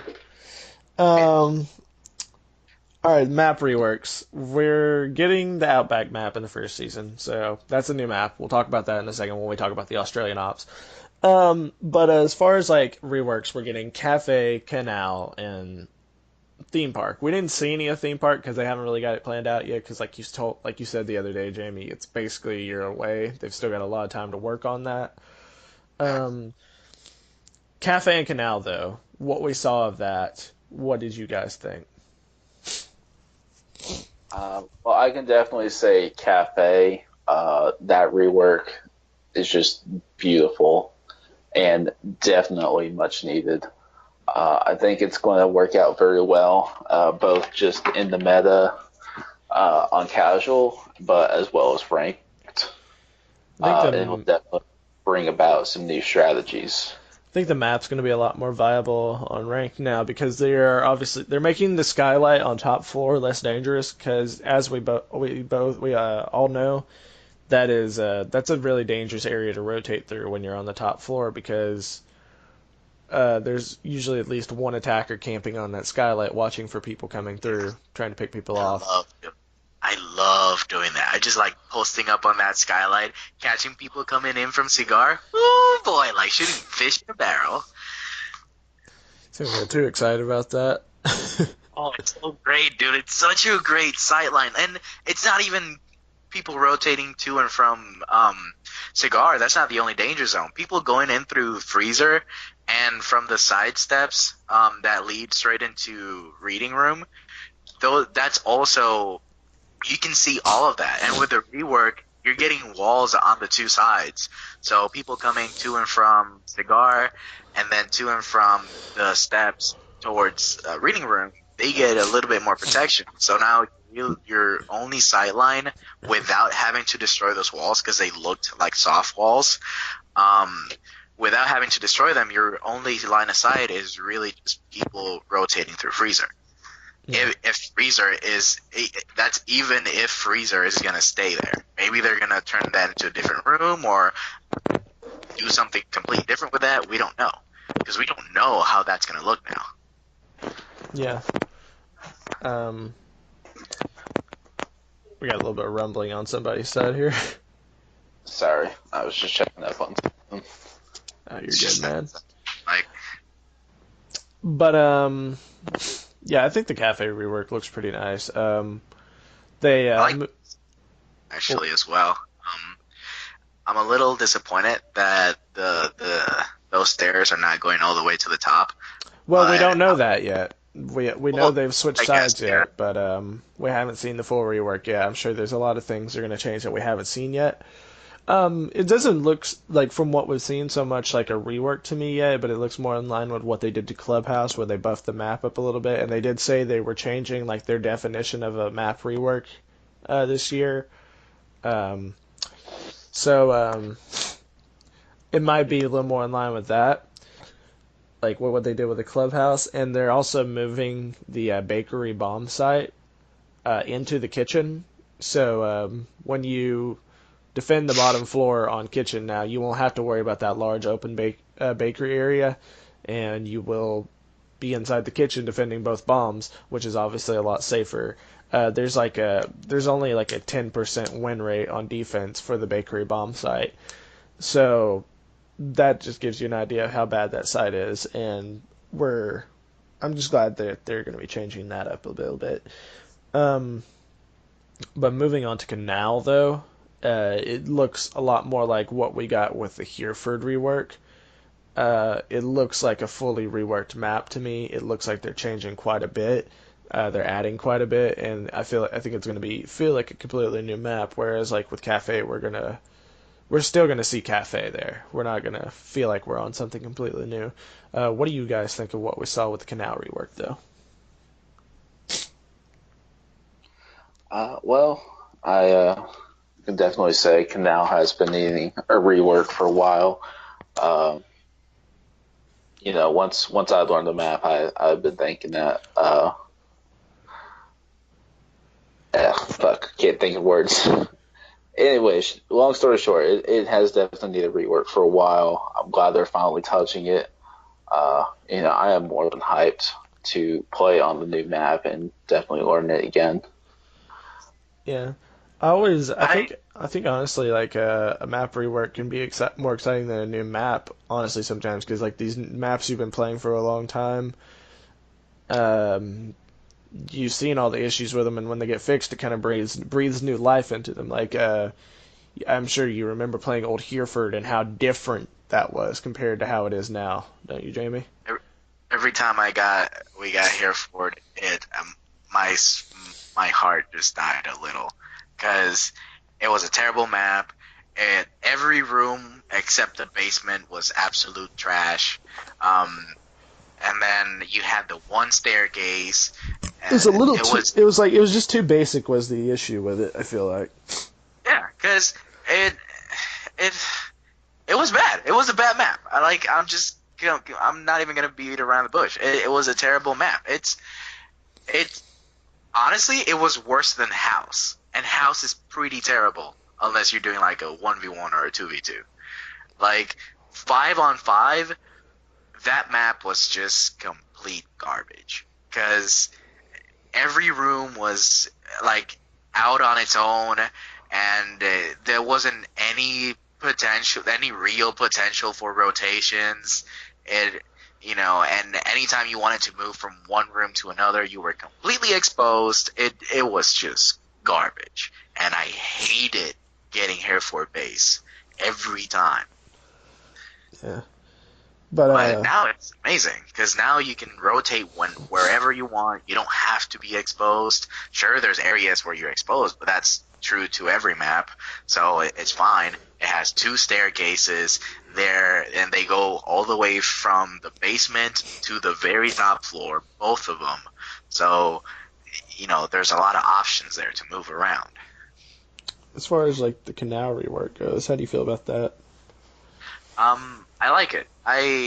Well, we don't know a whole lot about it, but so far from what I saw, I like it. I like that they kept the 2 buildings thing. I do, even though it makes the map a little bit bigger than it probably should be, but it still gives you that sort of feeling that this is a large map. So whatever happens, somebody coming up behind you, and you would never expect it because the map's so big. Flanking takes half a year, but when you get the flank off, it's satisfying. So honestly, I can't wait to play it. I'm really excited to play it. One of the big things they're changing that I'm really happy about is, as we know now, like right now, those two buildings are only connected by one hallway that you have to go through on defense if you want to get to the other end. Um, and that's obviously very dangerous. Like you're restricted to that one route. In the new canal, though, in the rework, there are going to be three different routes between the two buildings. There's going to be a top floor one, a second floor one, and there's going to be an underground tunnel, which that sounds really interesting, and I'm excited to see how they implement that. That's one of the big things about the rework that I'm excited about is that they're going to add more rotation routes between the two buildings, as well as changing the buildings themselves and making them more viable for like rotating and stuff. Because if you want to rotate from server downstairs to maps or whatever, you're kind of restricted to either dropping one of two hatches, one in server and one in control room, or going down the staircase. There's not like multiple staircases for you to traverse, and I feel like they're going to change that up a bit, and they're going to add some more staircases and make rotation just a little more fluid, which I'm excited about. Moving on to theme park, we don't really know what they're going to do with it. I don't even think they know what they're going to do with it. They have an idea of what they want to do with it. They want to change the area around gargoyles and the area around train and make rotations there just a little more fluid. They want to change the lighting on the map because they say some places on the map are a little too dark and some are a little too bright. They want to balance that out a little bit, give the map just like a consistent feel aesthetically throughout. Anybody want to talk about that? Anything like what you guys hope they will do with the map or anything like that? As far as what we know, we don't know anything besides of what they said. They didn't even have like they didn't have like a screenshot or anything. Like it looks like they haven't even started on it. However, what I would like to see is the train area. Instead of having those there's two train cars if I'm not mistaken, but they're like really huge. There's a lot of places where anybody can hide. I would like to see that the two train cars at least shortened up a little bit, and then a little bit of cover in the middle of that room. So at least there's cover because that area is meant to have a lot of cover, but you don't have as many hiding spots. Obviously the lighting changes. That's fine. Change it up because it sorely needs it. One room could be super dark, and then you move into the next room, it's blindly bright. But yeah, as far as train is concerned, I would like to see. It feels claustrophobic when you go into the trains. Like even though it's a big space, it feels really small and compact because the train cars are huge. On the attacking side, that is a very uncomfortable spot on the map for me personally. Yeah. Like, I hate whenever, as an attacker, I try to flank because really the only viable route to flank through is going upstairs. If they're like in drug lab or in haunted dining, the really only viable route is going back upstairs through train and then to the other side. It's really, really awkward to move around there because you have to turn around a lot of times or just straight up go through the trains. So you have to hop 2 or 3 times, through over cover, and that takes time away. Especially now that casual is going to be 3.5 minutes. That's a lot of time that can be saved. And of course, if you're trying to flank around on haunted dining, you have to go through gargoyles. So because you have to go through gargoyles, that area is just like super dark. It has a completely unnecessary room in the corner. Make away with that room. That room does not need to be. It's useless. Make away with that. Make the room a little bit bigger. And because it's a haunted setting, of course it needs to be dark. Make it a little bit creepy. Some lighting changes. Spontaneous like flashing of lights. It's haunted. It just feels like an attic right now. when you go into it. It's your grandma's attic with a gargoyle sitting in the corner. It's ridiculous. Yeah. Um, Personally, I think that this was a weird map to choose for a rework at this stage because let's just go out and say it. Favela fucking needs a rework. Favela is garbage. Um, Everyone hates Favela. Like I don't know many people that will tell you they like Favela. And for some reason they put it back into the public rotation, like for casual. And I don't know why they haven't tried to at least buff the map at this point. I know it would be hard without changing the aesthetic of the map to rework it because, well, it's a favela. It's a poor area of Brazil. I think it's in Rio. Um, it's like a slum area, and there's obviously going to be a lot of wooden walls and stuff, and that would be really hard to change up. I feel like, but yeah, I just feel like at this stage, like theme park was a weird choice for a rework. But moving on, we have the Habana Elite. Did everyone see the Habana Elite? I did. Yeah, what do you guys think of it? We'll just touch on this really quickly. We won't linger on it. Uh, Definitely getting it. I think it's pretty badass. I'm probably going to be getting it too, to be honest. I haven't played Habana in a really long time, but she is one of my top 5 operators on R6 stats. I mained her for a very long time. I got a shitload of kills with her, and I think this is going to bring me back to playing her more. I enjoy her look. I'm really, really glad that they didn't make her a geisha. Like, if they had made her a geisha, I would have been legitimately upset. Now she looks like a Japanese samurai. Like, she looks like a samurai, and that's cool. You know, Hibana herself is a badass. So the fact that they made her a samurai is badass. So they did her justice. Like, this is traditional samurai wear for female warriors. As rare as they were, this is still what female warriors would wear. You know, not a lot of heavy armor, very minimal bamboo style armor, and most of them were archers. So this is good stuff. I like it. I like how she looks. I like her animation. I like the different look on her gadget and the X-Gyro pellets. It's just 100% Jamie approved. Yeah, I'm definitely going to get this Elite. Moving on. Let's we'll leave the Australian ops and the map for last. Let's move on really quick to this. The Bandit Elite was leaked recently. I'm gonna go ahead and say this right away. The Bandit Elite is my favorite Elite so far in Siege. Did you see it, Elijah? I did see it. I can't say that I'm too keen on it. It just doesn't appeal to me as it does you. But I mean, yeah, it's not bad. I'm glad they finally gave him an elite. Although I will say that other operators deserve an elite more than Bandit. Well, I mean, Bandit's been left out for quite a while now, and he's one of the original 20. I think he was sorely needing it. I think they should do Smoke and Monty next to give them the love that they need. Tachanka can fuck off. Wait until you rework him to give him an elite. He doesn't need it yet. I don't care if he gets an elite now or 5 years from now. Until he gets reworked, I don't care. But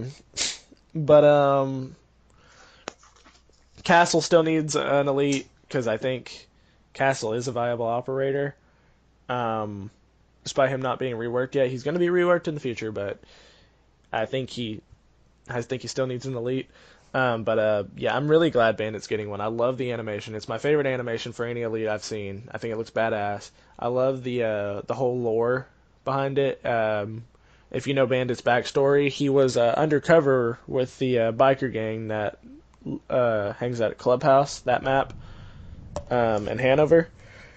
And I just really like that they're incorporating a lot of his backstory into the Elite, and I just think it looks awesome. What are your thoughts on it, Jamie? I so same as with Elijah. Personally, he's not my style.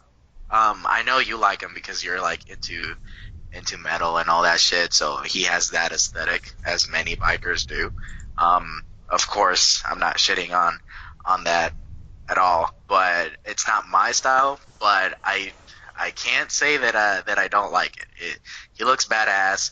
And like you said, I especially like that they actually incorporated his backstory and his lore into that elite. We haven't really seen anything like that except for Ash, Thatcher, and maybe Glass. We don't know why why his elite looks like that, even though the animation is badass. He looks really cool, but why does he look like a 50s mafia guy? You know, like he looks like he works for Al Capone. It's not bad. I'm not saying it's bad. Why? I get why with the others, like Valkyrie and Blackbeard and Doc and the others, they look like older era versions of the military for their respective countries. That's cool and all, but I would have still liked to see elites that touch on the operators' backstories. Like with Bandit, he's just straight up biker. Maybe he himself may not be a biker. Hell, who knows if he even liked being a biker, but that's still part of his life, and that's who he was, an undercover cop essentially, posing as a biker, and his elite perfectly encompasses that, and I love it. It's great. Yep. I like the Alrighty. beard too. I can relate to the beard. Alrighty. Moving on. We will talk really quickly about some changes that they made on the test server for Burn Horizon. And after this, we'll move on to Burn Horizon itself and get into all that stuff because that's obviously the big topic right now that everyone wants to talk about. They are changing down but not out. Okay, so after you get revived in the game now, from a down but not out state, you have 50 HP. They're changing that to 20 on the test server. So, being the test server, it doesn't guarantee that it's going to carry over to the main game. Nothing is guaranteed to carry over from the test server to the full release. But it's something they're trying out. If this does carry over, I think it's going to affect resetting, like the whole meta of resetting your teammates. That's going to be a lot harder to do now.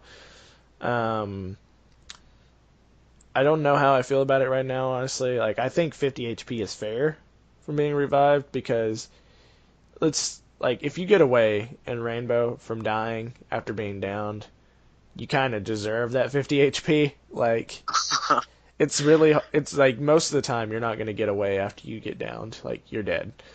Yeah. So I don't think it's unfair to have 50 HP from a revive state. That's like a little different for Doc, I guess, because he can revive himself and then also add more health onto that. But that's Doc's job. That's what Doc does. So there's the exception there.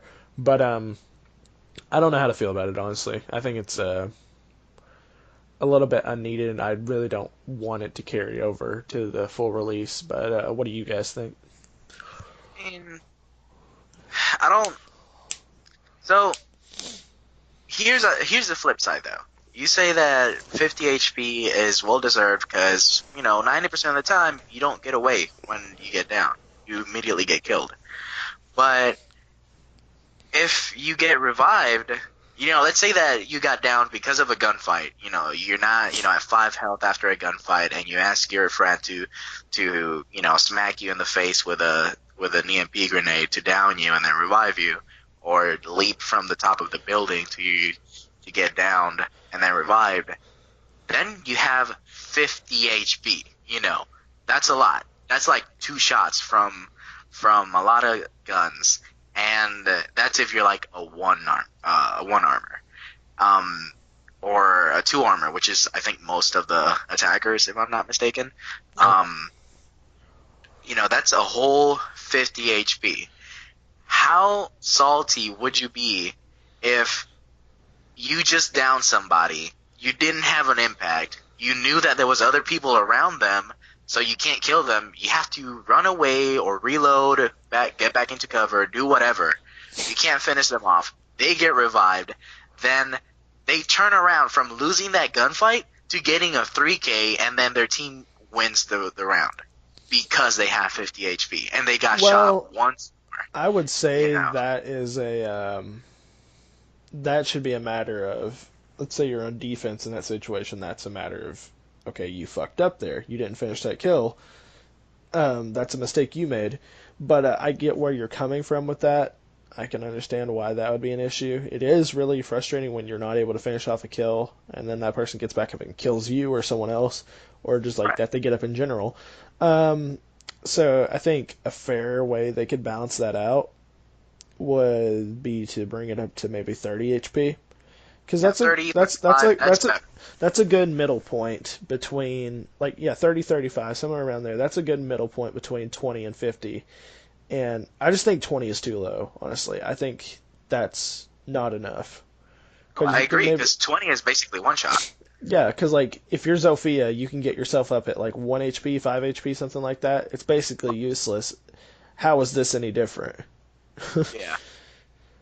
And speaking of that, I think Zofia's health should be buffed up a little bit for her withstand, because it doesn't make sense that I could pick you up and put you at 50 HP right now, but if you pick yourself up, you're only at 1 HP. It doesn't make sense to me personally, but that grenade launcher, it's the grenade launcher. Is that lifeline?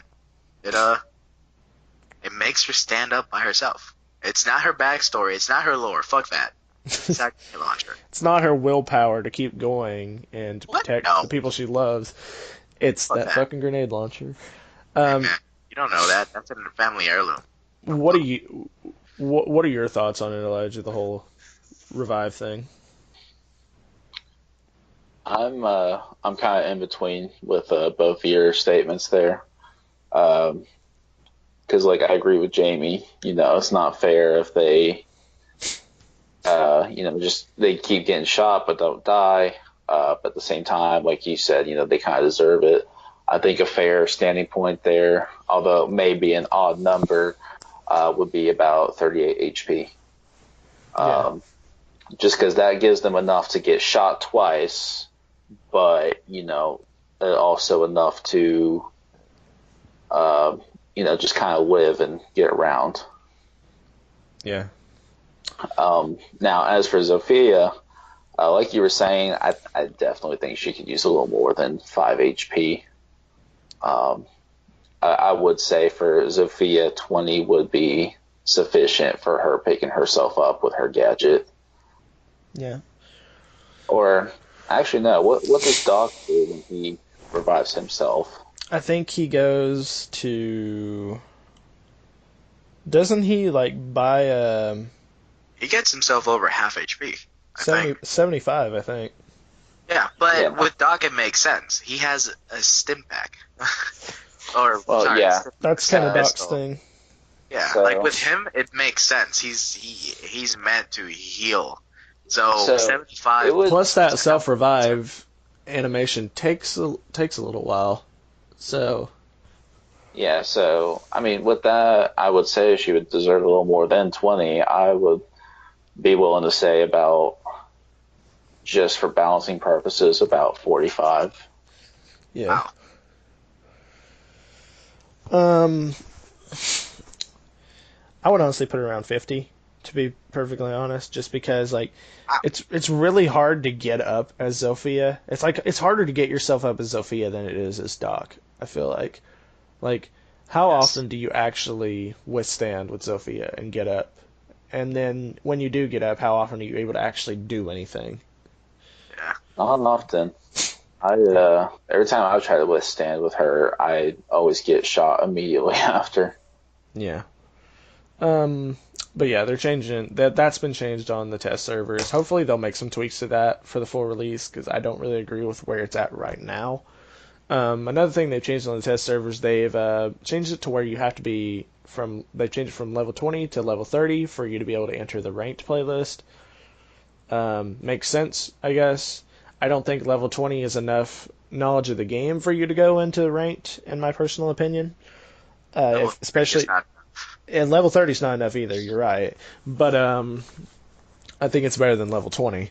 Um, Honestly, I Going think back, you should be around like level 50, but like the whole newcomer playlist thing. I think you should be around that level before you ever even are able to touch ranked, because you're obviously going to be like, I don't want to talk shit on new players because I want new people to experience this game, but if you don't know what you're doing, you're going to be a detriment to your team, and you shouldn't be playing a competitive game mode. Like a game mode that is based entirely around winning and not around fun. Um, it's a competitive game mode. Like, you should be there to win, and to do that, you need to have good knowledge of the game. But what were you going to say, Elijah? actually, you hit all the points as to what I was saying earlier. Just with the new playlist, saying how it goes up until level 50. I was going to say ranked should be the same way, because I tried ranked by myself when I hit about the 20, 30 level mark threshold, and like you're saying, I was definitely more dead weight than anything to my team at that time. Um, but once I hit about level 50, I had a general feel for maps and what I was doing. So like, I could be of use, even if it was just call outs, because, I'm so aware of that hallway. Yeah. Um, is that everything we want to talk about with that? Are we ready to move on to the juiciest bits? Hell yeah. Let's talk Oh, about the Outback. all right, let's talk about Burnt Horizon. I don't know if you guys can hear that, but it is thundering like a motherfucker outside, so I Oh, apologize if yeah. that's loud. It it conveys the danger of the Australian Outback. Yeah, all the shitty 2D cars in the background. um, let's talk about Outback, our new map with Burnt Horizon, which is our Australian season, where we'll be getting our two new operators, Mozzie and Gridlock, who we will talk about in just a second, but let's touch on the map first. Um, Personally, I think it looks fucking amazing.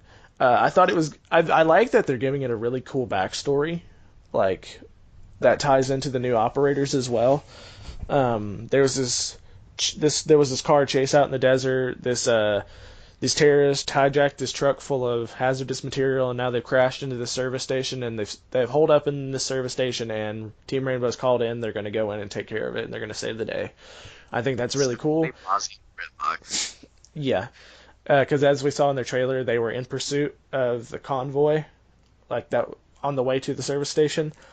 Uh, and actually, Mozzie's gadget plays into our Gridlock's gadget plays into how they ended up there and everything. We'll talk about that in a second. But anyway, having seen the map, like, I didn't know how a service station was going to work in the game. I thought it was kind of a weird idea. This was the only thing I could think of, though. It was like that they would make it like a truck depot, like a truck stop, and they've incorporated a restaurant, a garage, a hotel. Like, there's three buildings, three distinct buildings in the map, and they're all color coded from what we've seen, so you can easily like distinguish everything from one another, which I think is really cool. I'm really looking forward to playing this map. I think it looks awesome. What are your guys' thoughts on it? Let's start with you, Jamie. I love it. I do.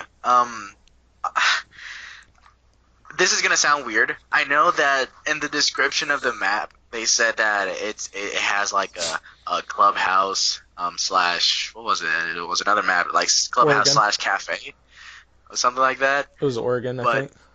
yeah, Oregon. Yeah, that's right, because of the destructibility. They basically combined Clubhouse and Oregon, but to me it gives me like a skyscraper feel. I don't know why.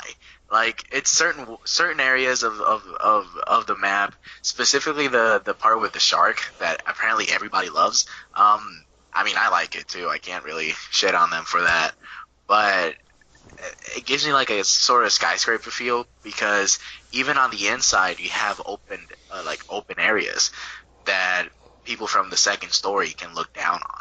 And you don't really see that on a whole lot of maps except skyscraper. Sure, it's not on a lot of spots, but you still get that overview of the first floor. Just like in Border as well, and Fortress, I think, has also a couple areas like that. But the map itself, it's big, but it also feels linear and fluid. You have plenty of rotation spots. You have your first floor and your second floor, and I think you can get throughout the entire map on the same floors. You don't have to go downstairs and then upstairs just to get to the other side of the building. And just the outside of it, it looks like a truck stop, like a service station. You have your gas station, you have your motel, you have your restaurant. It looks and feels like an actual truck stop, because truck stops, even though not all of them have that motel area, they do have like an eatery area where you can eat. Most truckers sleep in their trucks anyways, because whatever.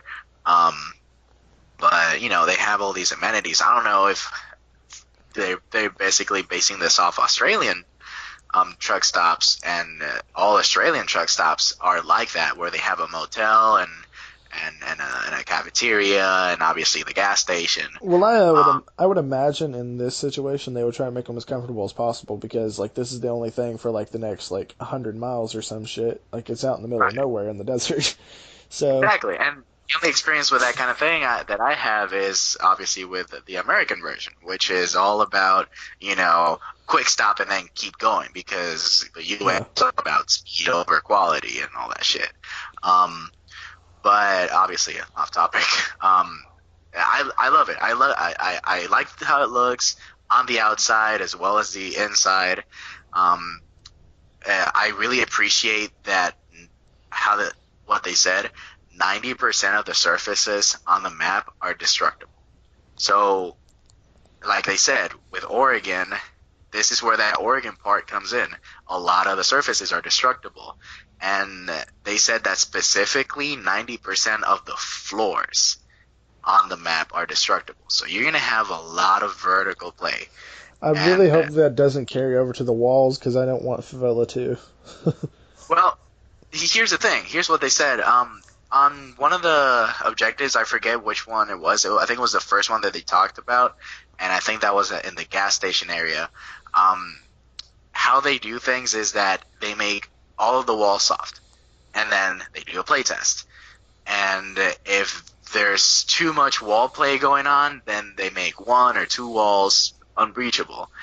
And a lot of these objective rooms, specifically on bomb, because that's really what's worth it, other than secure area, but in bomb specifically, there's objectives where even though only one or two of the walls are unbreachable, there's so many rooms around the actual objective that breaking walls to get into the objective is not the most efficient way of getting there. Yeah. So you can either go in through the door or start breaking walls. And even if you start breaking walls, you're not guaranteed a good line of sight. Yeah. So love that. It's a good decision. They said they were going to do that with Fortress and Villa. They didn't, but they're doing it with Outback. And I love it. I'm very excited for it. What are your thoughts on the map from what you've seen, Elijah? Well, like Jamie was saying, I definitely think there's going to be a lot of vertical play. Definitely going to bring that more into the meta, because we definitely don't see enough of that on other maps when it is possible. Let's see here. I definitely do think some of the drone spots we saw in the trailer seem interesting. I'm sure we could plant more things elsewhere as we get the map and explore it. And again, I can't think of words, so we'll just leave it there. Alrighty. Well, let's move on to our final topic for the episode before we close it out and say our goodbyes. This is the big one, the one everyone's most excited for, our new operators, Gridlock and Mozzie. These are our new Australian ops. We have our attacker, Gridlock, our defender, Mozzie. Kind of weird. They didn't do the gender swap this time like they usually do. Like last season, we in Wind Bastion, we had a female attacker and a male defender. Rather than the same way this season, usually they swap sides with that. They're not this season. It's whatever. I'm really excited for these new operators. So we have Gridlock, who is another trapper on attacking, but I will say she looks a lot more effective than Nomad as a trapper. She can deploy these spike traps, which multiply and duplicate themselves in like a hexagonal pattern.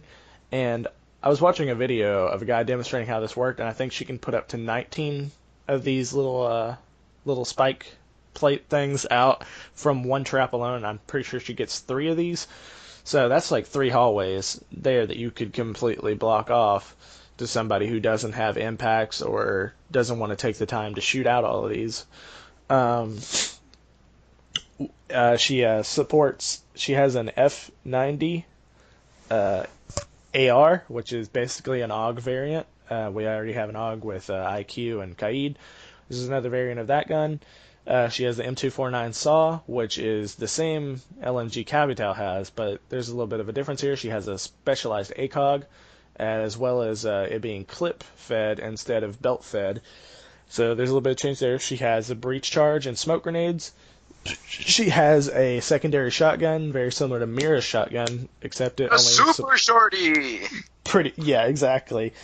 The difference is that it only supports 3 shots, so your aim better be good. And the SDP 9mm, which is just a basic pistol.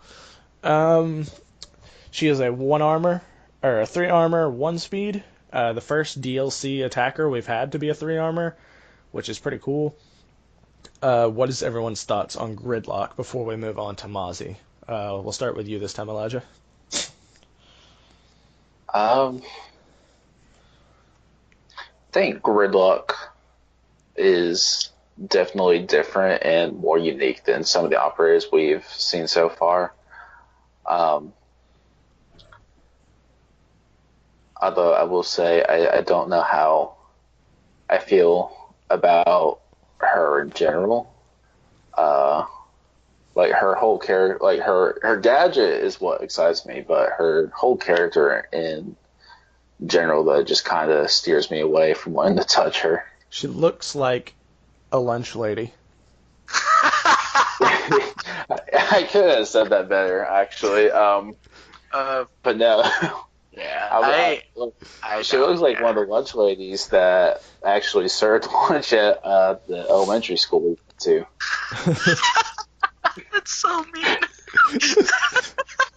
And the thing is like, I kind of knew her personally. She was friends with my mom. And it's just like, I feel bad. Oh, shit. Look, Mom, it's the lunch lady from school. She's in Rainbow Six. Oh, shit. What are your thoughts on Gridlock, Jamie? Like her gadget and all? So, unlike Elijah and apparently you, I am actually kind of excited about Gridlock herself. Oh, don't get me wrong. I'm really excited for her and her gadget. She's probably going to be my new attacker man. I just think she looks like a fucking lunch lady. Well, here's the thing. Yeah, sure, she's not attractive.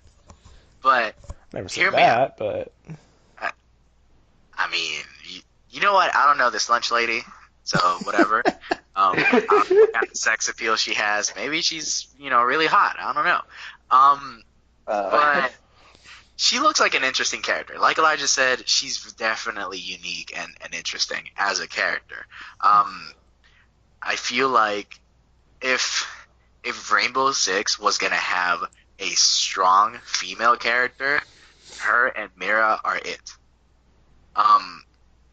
because she's very calm and collected. She's really grounded. Even her backstory, she's a fucking farmer and a special forces operative.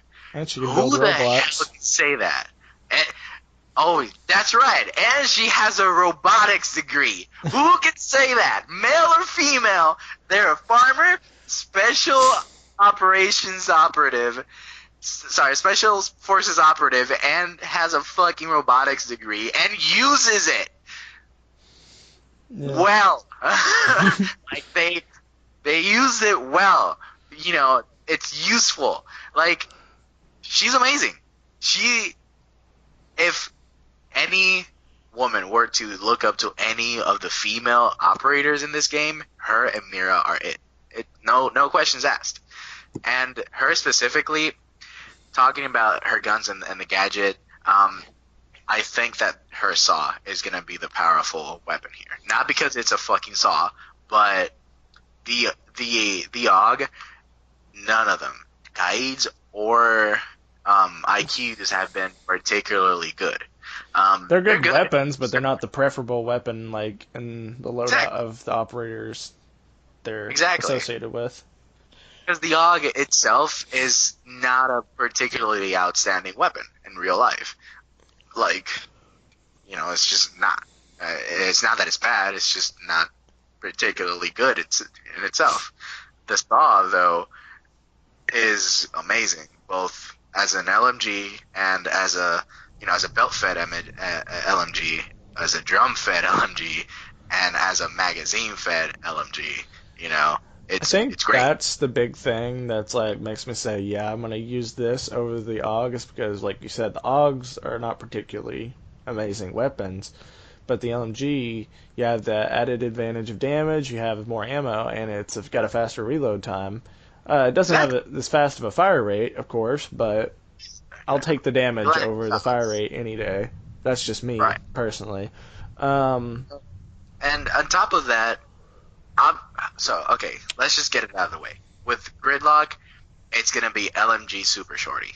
Because you can make lines of sight. That's going to with be the my super loadout. Yeah, you can make lines of sight. You can destroy obstacles. If you happen upon a pest from Mozzie, since we're talking about Mozzie and Gridlock, if you come upon a pest, you can be the asshole that takes out the super shorty and obliterates that tiny little thing. I don't care if the entire team is on the wall next to me and they're all gonna rush me down. I'm gonna take out that thing with the super shorty. Because, come on, it's called a super shorty. It's a shotgun. Come on, it's overkill. Gridlock looks like overkill. Look at her fucking gadget. She throws that thing throws out 8 million fucking spike traps. She is the definition of overkill. She could probably tear everybody apart with her bare hands. She's cool. I'm just gonna say it, she's badass. So far, she looks like she's gonna be great. And her gadget, god damn her gadget. I thought Legion was annoying to deal with. She, like I just said, she's an overkill version of Legion. Throws one of those upgraded soup cans, and you have a whole hallway that you can't even fathom going through. Because just like the dev said, and just like you said, you have to either use an impact grenade to take all of them out, or you have to shoot them all out, or you use a nitro cell to shoot it out, or you can be in the lucky situation where you see that thing start to drop, you destroy the canister, sure, 1, 2, or 3 of the spike tracks may deploy, but now you're in a different situation. If you don't destroy the first one, they will keep redeploying. Exactly. But now you're in a different situation if you happen to see that canister drop. Gridlock is right next to you, and she knows that you're there. Gridlock knows where you are. You're probably in close quarters. She is going to take out that super shorty and rend your flesh from your bone. There's nothing that you can do about that. I think the proper thing to do in that situation when you see that canister drop, if you know where it came from, peek that shit. Just Yeah. peek her, and hopefully you get her. Most likely you will, because she'll be like back into the animation of, getting her gun back out. Maybe they won't expect. Well, they definitely won't expect somebody to come around the corner after they just deploy that shit, because maybe they're just throwing that, oh, I just went through this hallway, let me just throw this just in case, and they're gonna keep walking while that thing is still deploying. They're gonna hear pop. By the time they turn around, they're probably dead. So even though Gridlock may seem intimidating, she's just like Legion. Once you hear that thing pop, peek, you're probably gonna. So as many pros as she has, she definitely has cons. Like you said, the LMG, not particularly good fire rate. She has a Nog, so you're probably just using the LMG. Yeah, she has a super shorty, but only 3 shots. She also has a pistol, but come on, who's gonna use the pistol? It's a fucking super short. Yeah. Also, she's a 3 armor, so she's slow as fuck. Yeah, but she can tank more bullets too, which is cool. Yeah, but one-shot headshots. Yeah, well. Although she's gonna be a great addition to a Finka rush team, though. Yeah. All right. Let's move on to our final topic. We have our defender, Mozzie. He's our male operator for this season. He comes with the P10 Roni SMG and the Commando 9 SMG. Well, it's actually considered an assault rifle, but it fires. It's modified to 9mm caliber. He also has a Super Shorty and the SDP 9mm pistol. He comes with barbed wire and nitro cell. Obviously, everyone's going to use nitro cell. He's our first DLC operator since Mira to have a nitro cell, which I think is kind of interesting. He's a 2-speed, 2 armor, and his ability is he has the pest launcher, which is a little 4-legged like spider that he can either deploy or shoot onto drones that will take over drones, and then he will be able to use them. This includes Twitch drones too. What is everyone's thoughts on Mozzie? I think it's definitely unique, much like Gridlock. We haven't come across this sort of gadget yet that takes over other drones or even just stops them in general. That being said, I did notice, you can't take drones outside, so it's definitely balanced for inside use only. And, I'm definitely excited to play him and just kind of, test him out to start with, see what he's capable of. And I will say right now, I'm going to call it, he is definitely going to change the whole pro and ranked meta. Yeah, definitely. One of the things I find interesting about Mozzie is it's a lot easier for the defenders to know which drones have been hacked than it is for attackers. Because attackers have to look for a blue light, whereas the defenders, that drone will be outlined in white on their screen, much like other players on their team. So this is obviously going to affect defenders a lot, or attackers a lot.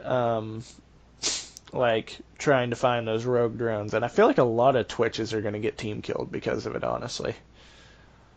Because like I said, you can obviously take over a Twitch drone, meaning you can also turn that Twitch drone on your enemies, shocking them or doing whatever the fuck. That's right. And there's no indicator on a Twitch drone.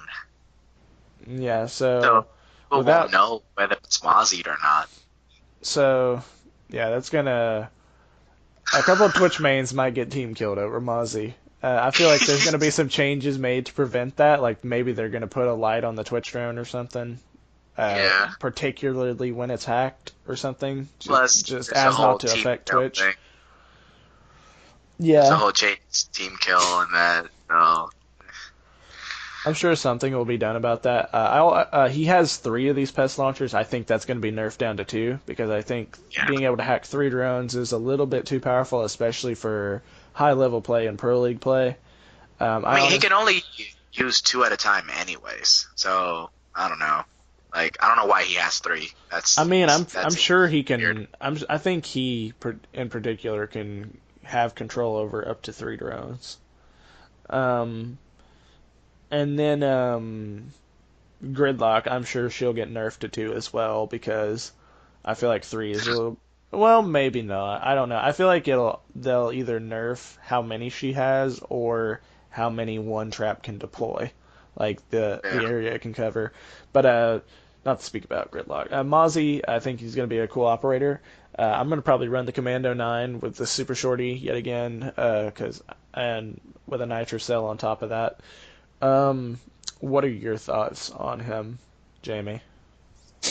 Um, I also like Mozzie. Like, I haven't said this about pretty much any operator uh, since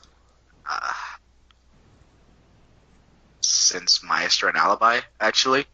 Um, and maybe Kaid, but I'm actually really excited and eager to play both, Mozzie and Gridlock, but specifically Mozzie because I like that whole counter hacker thing that he's got going on.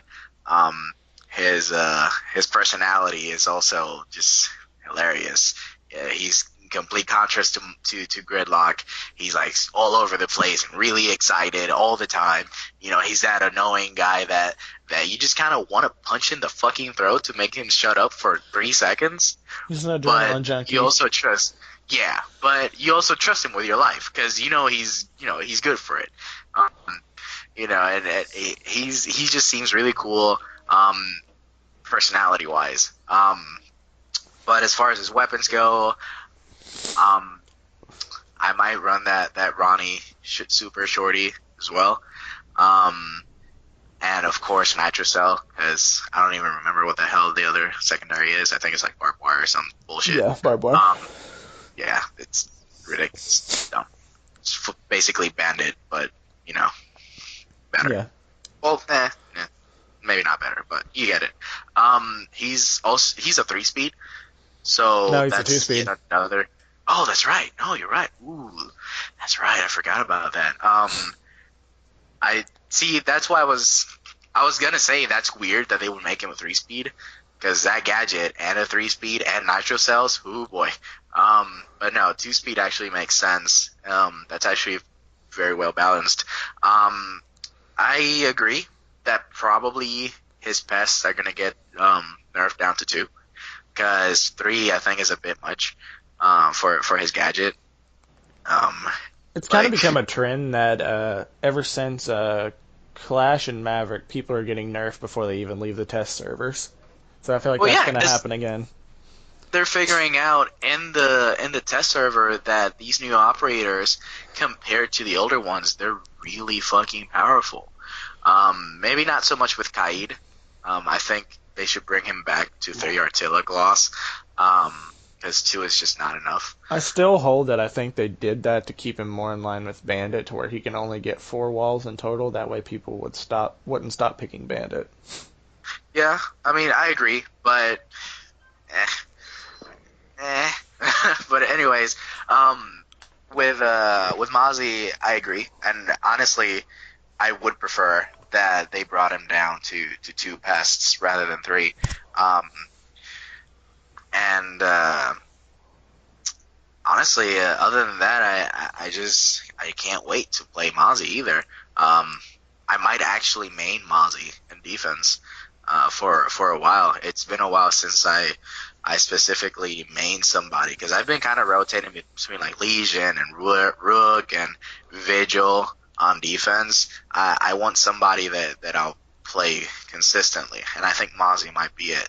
Because he has that flexibility of, long, medium to close to medium range with the submachine gun, and short to medium range with the shoddy, and then he has that nitro cell for either, making a new line of sight or whatever, or trying to get people from a window or whatever the fuck, and then his gadget. It just compounds on top of all the utility and flexibility that Mozzie has. as an intel gatherer, because that's the thing. He's an intel gatherer, and he has all of that flexibility. It's amazing. Yeah. Well, all in all, I'm looking forward to both the new operators and the new season in general. The new map, it all looks really nice. I think we can all agree on that. Um, it looks a lot more promising than. Elijah, what do you think about Mozzie? Well, like I was saying earlier, we haven't seen anything like his gadget yet. And that he would definitely change the whole meta between just casual, ranked, and pro league. I do think they should bring his gadget count down to 2, though. I mean, it would make sense since he can only control 2 drones anyway.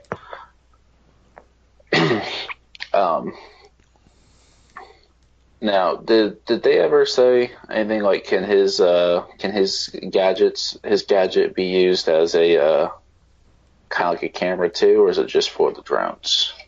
I don't think they did. I think they work like mute jammers in the way that they have an area of effect, but otherwise you just place it down or shoot it directly onto a drone, and then you have control over the drone.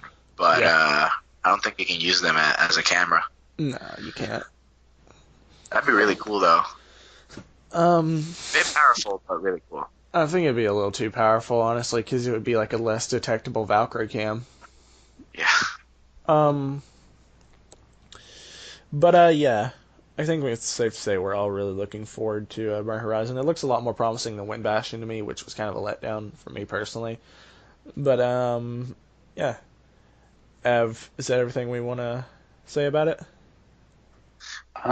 Yeah, I think that would about do it for me. Yeah. Just like I said earlier, I'm really excited and eager to play not just Burn Horizon, but all of Year 4 looks like it's going to be amazing. Yeah, a lot of really nice changes being made this year. There was one thing we completely missed that. Do you want to touch on it really quick? The stats page for ranked? I just realized that. I mean, yeah, I didn't mention it, but of course I didn't go too much into it. Going a bit more into detail about it, it looks like you'll be able to see what, how, all right, from the beginning when you get into the homepage for Ranked, so Ranked now has a homepage, and within the game. You don't have to go to any website or anything like that. It's all in game. You go to Ranked, and you can see like rewards that you get for achieving all the different ranks. You can go specifically into like your own stats. You can see how you placed on previous seasons. You can see all your stats as far as KD, win-loss, operators, I believe, as well, that you did well with. You can see also how you placed in comparison to everybody that plays ranked in the current season, I think is what they said. So you can see and currently how like where you are. If you're say like plat 3, you can see everybody who's currently plat 3, or if you're like gold 4, you can see everybody who's gold 4, and you can also see the rest of the spectrum. Like you're not only seeing your rank and everybody else is your rank, you can see your rank, everybody else is your rank, and then you can see all the ranks, all the way from copper 4 up to diamond. You can see that whole entire spectrum, how many people are in that rank, so you can see specifically where you fit in the ranking system. So that's really cool. It's pretty nice. It's basically like having R6 stats, but in-game. One more change that I'll touch on really quickly. I'm trying not to drag out the episode anymore. I'm just remembering this as we're closing out. Operator screen is going to be changed up mid-year. They're going to split the defenders and the attackers up into their own little sections. It showed that you'll get like a random stat page for an attacker you use a lot and a defender you use a lot when you go to the operator screen, and you'll be able to go into these like little catalog areas where the defenders and the attackers are like organized by themselves. It looks really nice. It looks really sleek, and it's just a nice quality of life change that's happening. And I Yeah, like the look of it. because this year we're gonna break 50 operators. Yeah, and it'll just like cause the menus to have a little less clutter. Because with a Yeah, lot of operators, there's obviously a lot more taking up the screen, and this will just make navigation a little bit more organized and easy. and the menu is outdated anyways. Honestly, I would not be surprised if like in season 2 or hell, they didn't mention it, but even as soon as Burn Horizon, I would not be surprised if they overhauled the main menu screen. Because right now it's not bad to navigate, but it's gotten stale. I mean, 4 years with the same menu screen. I mean, it's not bad, but I'd like to see a change. Yeah. All in all, though, Burn Horizon Year 4 looking like a really good year. Looking forward to playing it. I'm sure we can all agree on that. Is there anything anybody else wants to say before we close out? Um, oh, what's there? Oh yeah, one last thing that I want to mention because I just saw the video before doing the podcast. Um, the whole little shorts that they're gonna start doing. I just Oh, saw yeah. the hammer and the scalpel short, and I loved it. Um, It's really cool. They're giving a lot it, more backstory and like lore to the characters. yeah, it's kind of like Overwatch. I know I talked to you about this. Um, it's kind of like an Overwatch where every character gets like their little short. Sometimes, multiple characters get their own little shorts, kind of explaining or delving a bit deeper into who they are, why they do what they do, that sort of thing, or even just their relationship to each other. Um, and even though I headcanoned a sort of rivalry between Thatcher and Dokebi, I did not think that that's exactly what was going on. That even though it's not a specific rivalry, It's more like a Dokebi does not generational like thing. Thatcher. Yeah, like she doesn't like him, and you can see the tension there, and it's because Thatcher hates relying on technology to the point where he essentially hates technology. And then you have Dokebi, who's one of the youngest Rainbow Six operators, who essentially lives for technology. And you have these two worlds clashing with each other, you know. And And they have I to work on love the same team. exactly. Not only on the same team, they're both attackers, so they have to work close together. And my favorite part of the short, besides the ending, where you can call me Harry. That I like that. Honestly, that Yeah, was pretty we cool. met our new Um, like rainbow leader, yeah, Six. He yeah, took the new over. sig. Yeah, Um, I liked, I absolutely loved Thatcher's quip. Here's some advice: place his knife, no lag. That was absolutely great. But yeah, like I love it, and I look forward to more of these shorts. I can't wait to have like a Sledge Sophia one where they're both like having a contest of who can break the most walls or something like that. yeah, Because Sophia looks like the competitive type. I honestly, if they do that, I will love Rainbow forever. yeah. Is there anything you want to say, Elijah, before we close out? Uh, no, I think we've covered everything that I want to talk about today. All right. Well, thank you for coming on to the show today. We appreciate it. We hope you come back I was in the future. glad to be here. Um, and thank you to everyone out there who's listening.